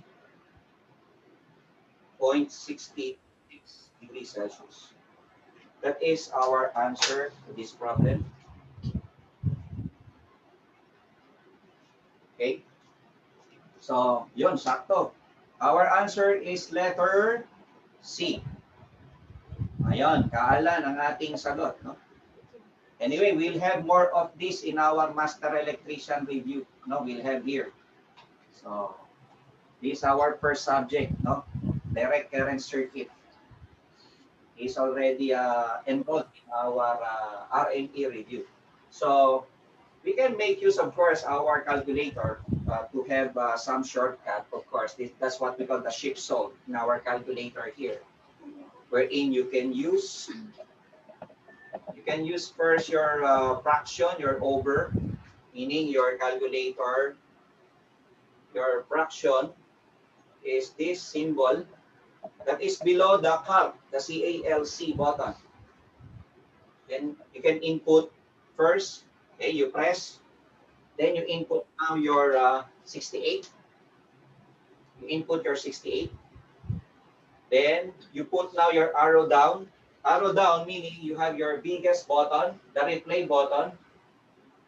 Take a look at your replay button. There is up, down. You have the button at the left and to the right. Okay. You put 68, then arrow down. You press your arrow down here. Then you enter this 234.5 plus 21, and then arrow right to make it equals. How to make it as equals? You press now alpha calc or CALC. Alpha calc using our calculator, FX 991 or 570, that is approved by the Professional Regulation Commission or the licensure exam, no? Okay. So again, over to have a fraction, so you will have your 90, then arrow down, 234.5, so plus alpha A, close parenthesis, so that you will have your variable x. You are going to replace the T2 by variable x. Then when you set up this already, you press now shift calc equals. The answer will be 103.6617647. Okay? So that will be our answer. Without writing this anymore, no? Hindi mo na kailangan isulat to. Mula dito, pupunta ka kagad sa sagot na to. No? Shortcut na yon. Okay? Shortcut na siya. Okay, we'll have this in our RME mathematics. Kaalan, no? Junel. Okay. So, meron tayong discussion nito sa ating RME review, no? But for the meantime, no? So, for the benefit of our viewers, so this is our final answer. Okay? The answer is letter C. Okay na tayo, Kaalan? Kajonel, okay na tayo? So that is my answer, letter C. Okay? Yes po. Okay, thank you. Yes po, yes po. Thank you. Yes po, thank you, thank you.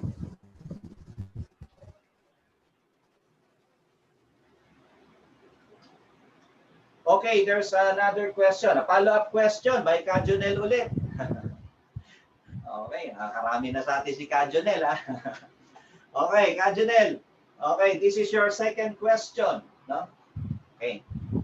Kasi maximum, you can send 2 questions. No? Pagka napili po natin yung tanong nyo, Yes po, yes po. swerte kayo, 2 masasagot natin sa bawat mentoring day natin. So, here is his question. Okay, partner? The apparent power in AC circuit, basically it is an AC circuit, no? Is 100 watts. And the imaginary power is 40 watts. The true power is blank. Okay, I will teach you some troubleshooting. This is already part of the refresher course actually, wherein we teach what we call troubleshooting in the licensure exam. Because in the licensure exam, there is a possibility of typo errors. There can have many typo errors. Always remember that. Please anticipate that. In our review center, we are teaching our student to troubleshoot. This is what we call troubleshooting. No? Well, it's not like what electrician is doing in the motor, the generator. It's not like that. Because licensure exam is purely handwritten. How are you going to troubleshoot this question? For master, this is a master electrician question. Possibility, this can also be given in the REE board exam for electrical engineering. You have to troubleshoot this because this is quite confusing. This is how I interpret this question. Let's go now to the alternating current circuits. The triangle. We have the triangle. One of the most important triangle in AC circuit is what we call the power triangle. Wherein we have the apparent power, the real or true power, we have the reactive power. These are the 3 types of power in alternating current circuits. Okay.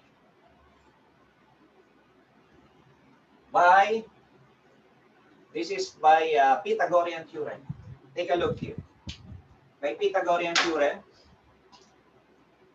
we have our S, that is what we call the apparent power. This is the kVA or the volt ampere. This is the real power in watts. The Q is what we call the volt ampere reactive or simply bar. Volt ampere reactive. This is the watts, this is the volt ampere. If we are to get our S, that is equal to the square root of P squared plus Q squared. Okay. Take a look. This is quite confusing because you will see here only 1 unit for power, which is watts. Puro watts. No? All of them are watts. I think there is a typo error here. This is the way you should troubleshoot this question. Because let it be, that is a typo error. Let it be. Let it be. Let it be. Let it be. Okay? So,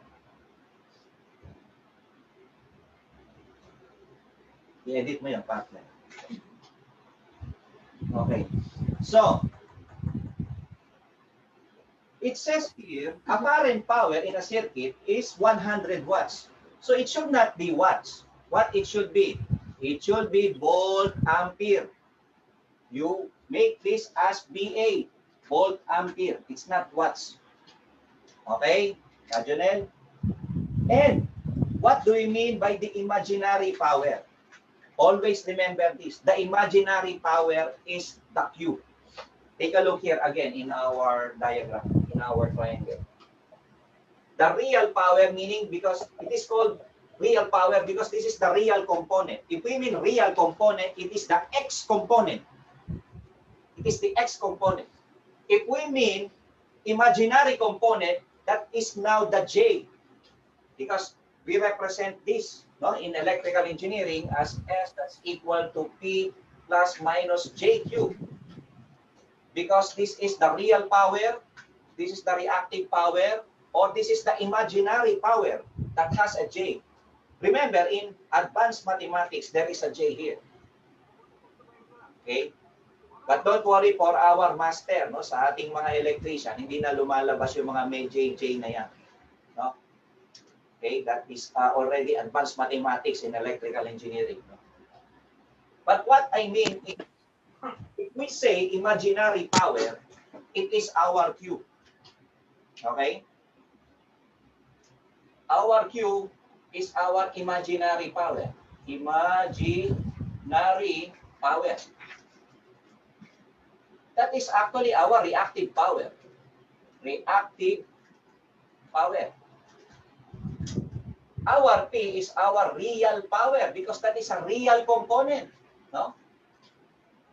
Real power yan kasi real component. Imaginary power ang Q because nasa kanya yung J, which is an imaginary number. In advanced mathematics, is imaginary. This is the real component. This is the imaginary component. So, the true power, that is the question. The true power is the real power. Another name for real power is the true power. True power. Our S, of course, that is our apparent power. Apparent power. That is our S. Now, the question is the P. Using our Pythagorean theorem, this is the equation for P. That is equal to S squared minus Q squared. Okay? Pag P naman ang hinahanap, okay? Ito ang equation natin. So let us now substitute. What is our S? 100 volt ampere squared minus our Q, which is 40 squared. So the answer would be, so that is square root of 100. Press now, square root, then 100, then you press x squared. Then minus 40, then x squared. Then you press now equals. The display in your calculator is like this. Dire-diretso lang, pipindutin mo lang yan sa calculator mo. Yan. Yan. Okay, the answer would be, okay, that is 20 square root of 21. You press now simply SD, which is above the del button. That is 91.65, or simply in our choices nearest to letter A. 92 watts. That is my answer to your question, Kajonel. No? The answer would be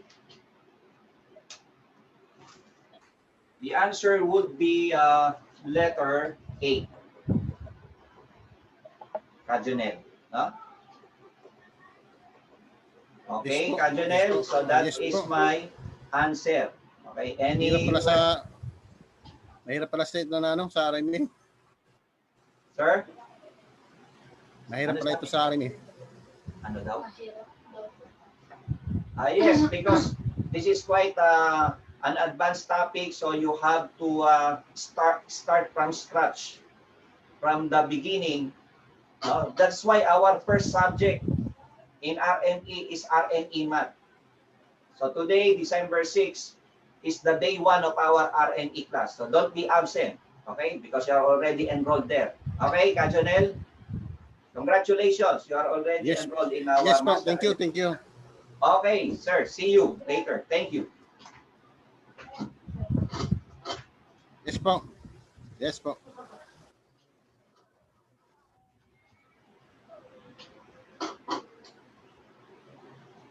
Okay, let us have last question from, this question is from, where is that?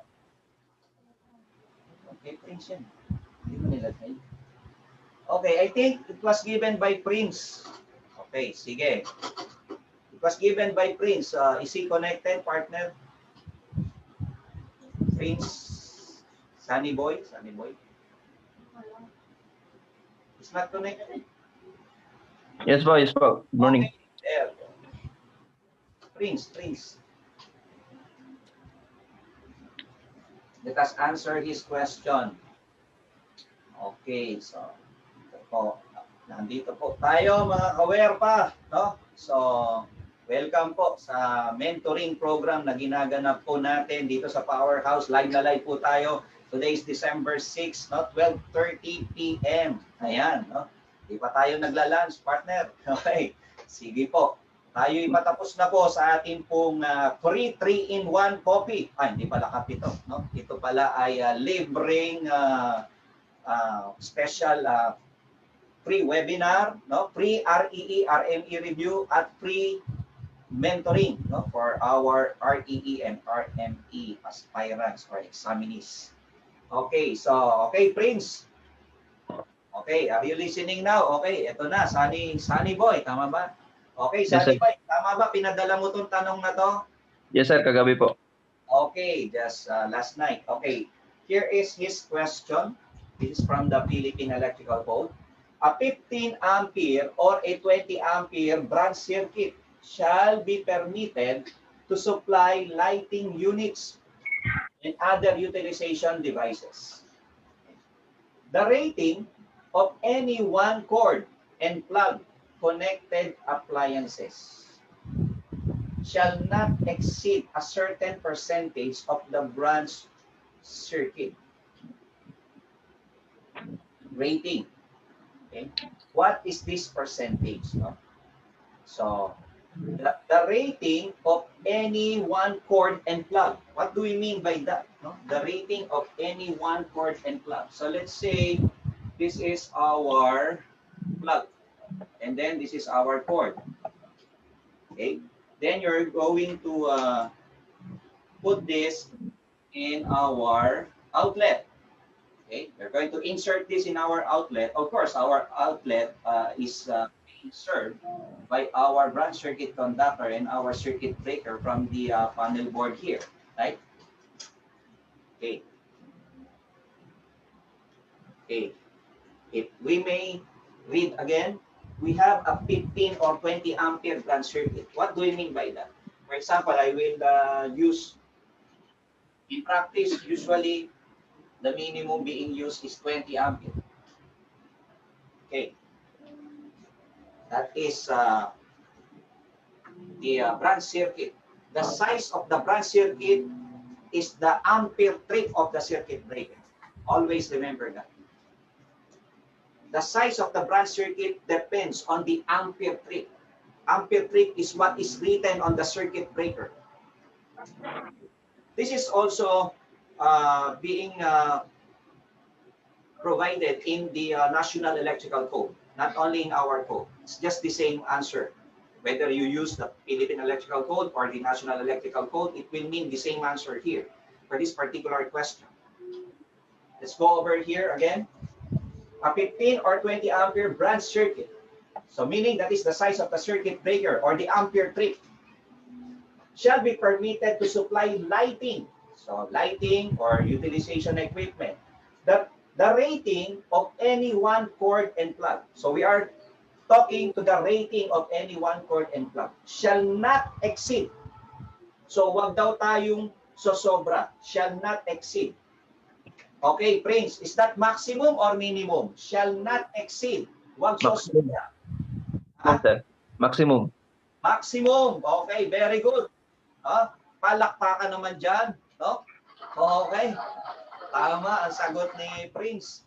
So, the rating of one cord and plug connected appliance shall not exceed a certain percentage of the branch circuit rating. Meaning, let's go here. If you are going to put this plug and cord in our outlet, in our receptacle, or power outlet here, the rating of this must have a maximum value.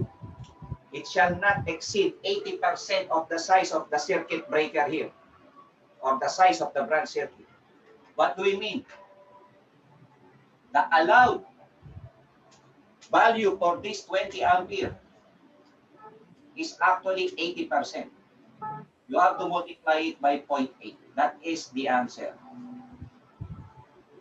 The rating of this port and plug must have a maximum rating of 16 ampere only if you have your 20 ampere here.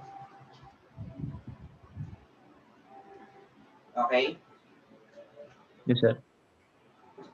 Yun ang sabi, no? The rating of any one cord and plug connected appliance shall not exceed a certain percentage of branch circuit rating. Meaning, the branch circuit rating must not exceed 80%. So, you will have here a something like a safety factor from the code. No? Should be 80%. Do not exceed 16 ampere. Do not exceed 16 ampere. Meaning, do not exceed 80% of the size of this. No? Okay? Of course, you have an appliance here. There will be current taken here by your appliance. It must not exceed 16 ampere. Of course, the current flowing here are all 16 ampere. That should be your maximum current that will flow to your cord and plug going to your appliance. That is 80%. Okay? That is my answer to your question, Prince. The answer is 80%. Letter A. Okay? Do you have any question now? Clear na, sir. Clear na. Okay na. Okay, thank you.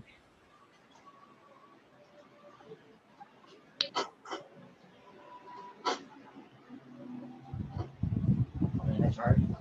So, comment na tayo. Tuloy-tuloy lang to, no? Sa Facebook, ha? Okay, mga kawerpa, that ends up our the three portions or segment of our free 3-in-1. No? But before that, before we end, so let us read some comment from our social media. So let's have this. And ano mo, Char, close up mo. Bukul lang ako. Close up mo. Okay, came from Marky Heraldo. Okay, so here is his comment. Thank you, Kuya Rex, for this topic. PEC, salamat sa team ninyo na hindi nagdamot ng kaalaman, lalo na sa panahon ngayon ng pandemic. Karamihan sa mga business na kagaya ninyo, ang iniisip nila ay paano kikita na hindi nila labas yung mga ginagamit nila sa mga review. Pero kayo po sa NPHT, I honor your team for being generous, for sharing free knowledge. I pray to God na huwag kayong magawa to share and give free webinar.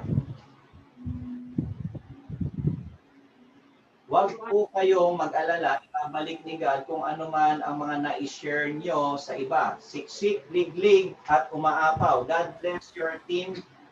Hashtag MPHT Power. Galing kay James Ryan Mansalapus. Tunay na nare-repress ako sa computation at advanced pa na magagamit ko sa aking klase sa Ohm's Law at maging sa mga EIM students ko kung paano makukuha ang computation ng direct current circuits. Salamat, Kuya Reg. Na-repress po ako ngayon. Galing kay Daroy Magbanwa. In our laboratory experiment in high school, I still remember that our class used iron fillings to show the lines of force around a magnet. Kuya Reg, your humility can move mountains and you really move me, hoping and praying to attend all your lectures. Galing kay Aristelo Silva. Best tutorial if you are an electrical practitioner, very informative. The format is very good. Keep up the good work, Sir Reggie. Galing kay Lance Lakdaw, awesome teaching. It's very detailed, informative, and at the same time entertaining. Thank you for the knowledge. Okmara Nazic. I think he's not a Filipino, right? What's his name? Okmara Nazic. Thank you for your continuous and untiring effort to help and teach electrical engineering subjects. Leo D. Renovas watching. Okay, from Kingdom of Saudi Arabia. Christopher Belasoto. As a student po, malaking tulong po yung mga ganitong discussion, lalo na sa mga aspiring electricians on board. Maraming salamat po. Randel Dan Falik. Thank you po, Powerhouse. Salamat po sa YouTube channel nyo. Dami ko natutunan kahit high school graduate lang ako. Napakalinaw po ng explanation nyo po. Galing kay Sheila Marie Tipan. Thank you for the information. The idea is clearly discussed step by step. Thank you so much, Sir Reggie Marinay. Happy to learn. Galing kay John Mark Corpus. Thank you for the opportunity that you gave to us, engineer. We learned a lot from you and still looking forward for your words of wisdom. Thank you and God bless, engineer. Okay, so yan po ang ating mga social media reaction, mga kawerpa. Okay, so ilang bagay lang po, mga kawerpa, no? Hindi pa po tayo tapos. So meron po tayong tuloy-tuloy po itong ating mentoring na ginaganap, mga kawerpa. No? Ang kasunod nito ay sa Tuesday, 5 p.m. No? So every Tuesdays and Thursdays, 5 to 7 p.m. No? And Sundays, 11:30 to 1 p.m. na po tayo, mga kawerpa. No? So this is guiding you to pass the board exam. No? This is a free of charge. No? We are inviting all the students around the world. No? So this is useful not only in the board examination but also to your college exam. If you are a student, okay? So by the way, this mentoring program is brought to you by the UNTV or Public Service Channel. No? This is a TV network that they join with us. No? Nakipag-tie up sila. Kaya kami, hindi po ito libre yung aming ginagawa. No? Meron po somebody na nagbabayad po sa amin at isa po dyan ng UNTV. No? Sila po nag-sponsor ng mga public service ng Powerhouse, no? Review Center. Okay. Ganun pa rin, no? It's still in cooperation with UN Television. Tuloy-tuloy po. Ito pong ating ginaganap na ito, mga kawerpa. No? This is a free 3-in-1. No? Free REE. No? Sama na natin, pati RME po ito. So, special topic, then the mentoring program, okay, via Zoom and Facebook Live. First come, first serve po ito, mga kawerpa. Yung mga nagtatanong po sa amin, ha, mga kawerpa, how to join, how? Basta join lang po kayo kaagad, ganun lang po kasimple. No? Kasi inopen na po namin ang Zoom ID, pasok lang po kayo, pasok lang ng pasok po, mga kawerpa, no? So, ganyan po. So, although limited yung slot natin, first come, first serve po tayo. No? Actually, 100 naman po ang allowed sa atin ng Zoom. Okay. Then, meron po kaming isang program. This is what we call Promote Ko Electrical Products Mo for Free. No? Kami po'y nananawagan sa ating mga electrical suppliers. Baka may nakikinig po sa atin. Pwede niyo po kaming i-PM. No?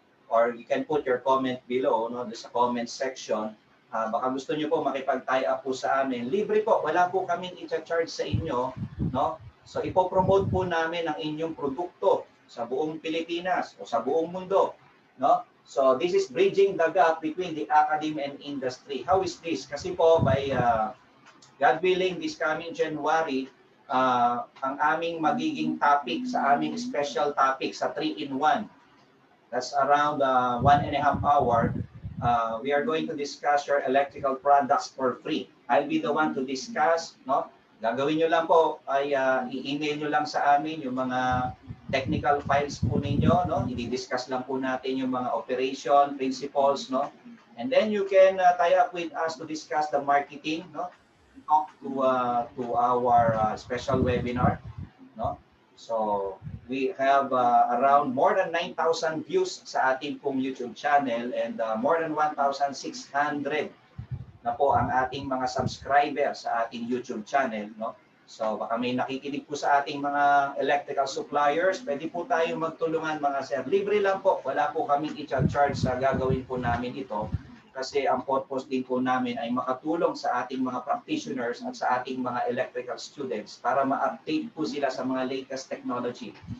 For example, you are just like my friend, he's a generator supplier, circuit breakers, lighting. You have some technical features or specifications, no, or discussion of your product. So now we may help you. At the same time, na ipopromote din namin ang inyong mga produkto at natututo pa po ang ating mga estudyante at practitioners. No? Yan, yung mga motor control centers, no? Yung mga motor controllers. No? Pwede po natin i-discuss yan with your brand. No? Okay, libre lang po. Wala po kaming i-charge. Okay.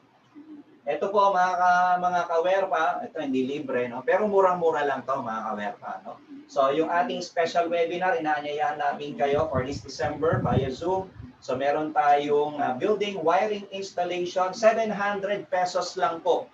Bukas na po ito magpapasimula mga kawerpa, baka interested po kayo, 5:30 to 10:30 PM sa gabi, December 7. Industrial motor control naman po, 800 pesos lang po ang webinar na ito. December 9, 5:30 to 10:30. Siya nga pala, no?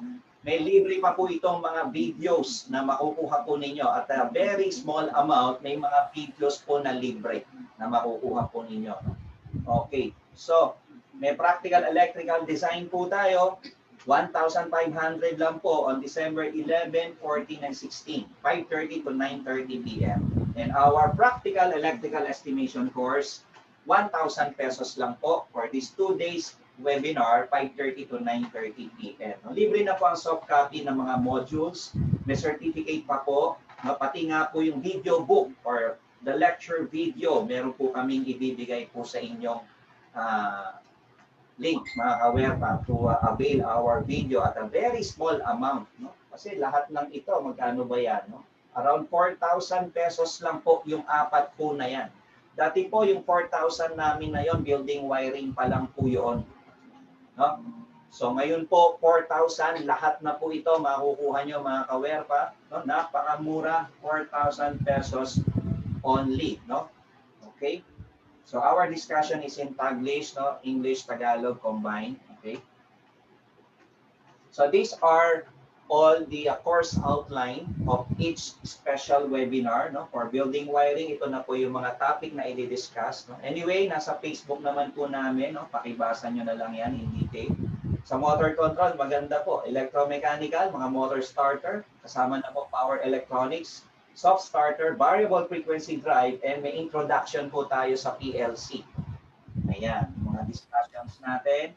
Then, electrical design, ito po, from residential, commercial, industrial, up to high-rise building design. Ituturo po namin, mga kawerpa. Ito po yung mga specific topics na yan. Okay, then the electrical estimation course, no? Kung kayo gusto nyo mangontrata, no? Paano ba pepresyohan? Binigyan ka ng electrical design, kukontratahin mo, lalaban ka sa bidding, magkano ipepresyo mo? Pero paano ba para ka manalo sa bidding process? Ito po'y malaking tulong. Kung makaka-attend po kayo, 1,000 pesos lang. Yan, no? Okay? Practical electrical estimation course, no? And then po mga kawerpa, yung aming online review program via Zoom, no? Extended po ang aming special promo na ito. So hanggang December 10. For RNE po, hanggang ngayon na lang po. Kasi ngayong araw ng December 6 po, start na po yung aming review. Ayan. Para makahabol po kayo, no? Pwede po sa ating mga master electrician, ang review course ng RME natin is only 8,000 pesos if you will pay it today, no? Pwede rin naman po ng installment, kaya lang may dagdag po tayo na 1,000. So bali 4,500 today, then after 1 month another 4,500, no? Pwede rin naman i-avail nyo yung refresher lang, no? 7,000. O kung gusto nyo, combine na yung dalawa, 8 plus 7, that's 15,000. 15,000, but if you will pay today, it's only 12,000, you can save 3,000 pesos. So yung 12,000 mo, dalawa na po yan. Sa REE naman po, hanggang December 10 ang extension natin. REE review course is 9,000 pesos, no? If you will cash it on or before December 10. Ang refresher natin, 8,000 lang po. Kung gusto mo i-combine, so 9 plus 8, that's 17,000. Pero kung babayaran mo hanggang December 10 lang, 13,000 lang ang babayaran mo. No? Kung kaya mong bayaran siya hanggang December 10, 13K, nakatipid ka pa ng 4,000 pesos. So, ayan po. Aware pa ang ating pong special promo sa ating review. We also have the Master Plumber. No? Master Plumber review. Then we also sell our review materials or our review book. No? Ito pong apat na ito, kompleto na po, Math SSEE with calculator techniques na po yan. No? Okay. We also sell the calculator and the calculator techniques book. No? So meron din po tayong binebenta ng mga calculator techniques book. No? Ito po sila mga ka-aware pa. No? You can buy this sa amin po sa Powerhouse. This is the calculator technique book. This is only 500 pesos. And the engineering math reviewer with calculator techniques din po ito, 600 pesos lang po. Yan, medyo makapal po siya mga ka-aware pa. Ito po, anong difference nito sir? This is a basic and this is advanced. Ayan, so mura-mura lang po. No? And we also sell calculator. No? Casio 57 EES Plus. Second edition. No? Yung kulay itim po.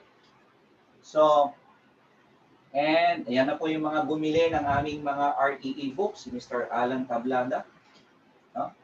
Ayan po, bumili siya ng aming calculator. No?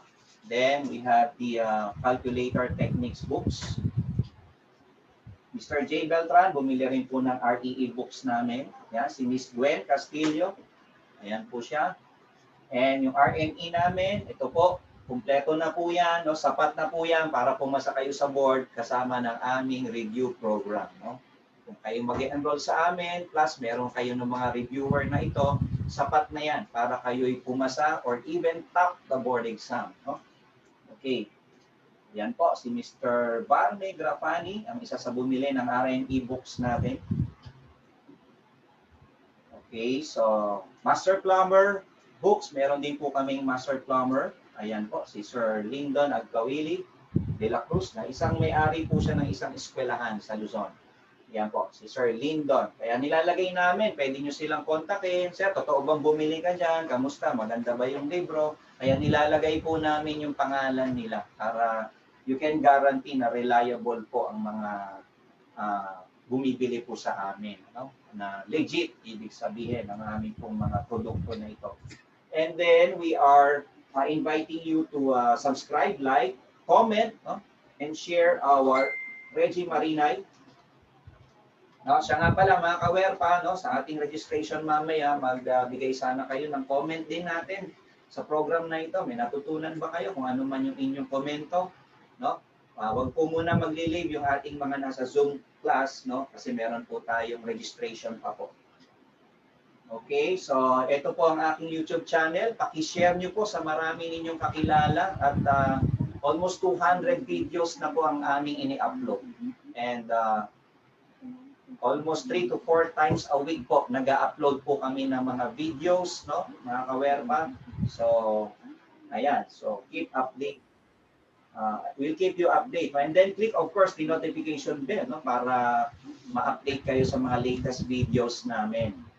Okay? So, we'll be having an energizer of the week, no? So, this we need this, no? In our everyday life. So, this is what we call the Bible verse or energizer of the week, no? We found this in Tagalog. So, Kawikaan 4:7, karunungan ang pinakapangulong bagay. Kaya't kunin mo ang karunungan, oo, sa lahat mong kukunin ay kunin mo ang unawa. In English, in Proverbs 4:7, wisdom is the principal thing. Therefore, get wisdom, and with all thy getting, get understanding. Okay, so tandaan natin mga ka-aware pa, pinakamahalaga yung wisdom at yung karunungan. Okay? Thanks be to God. So, that's all for today. Thank you very much po sa ating pong mga Facebook viewers. God bless you all and stay safe mga kawerpa. Thank you.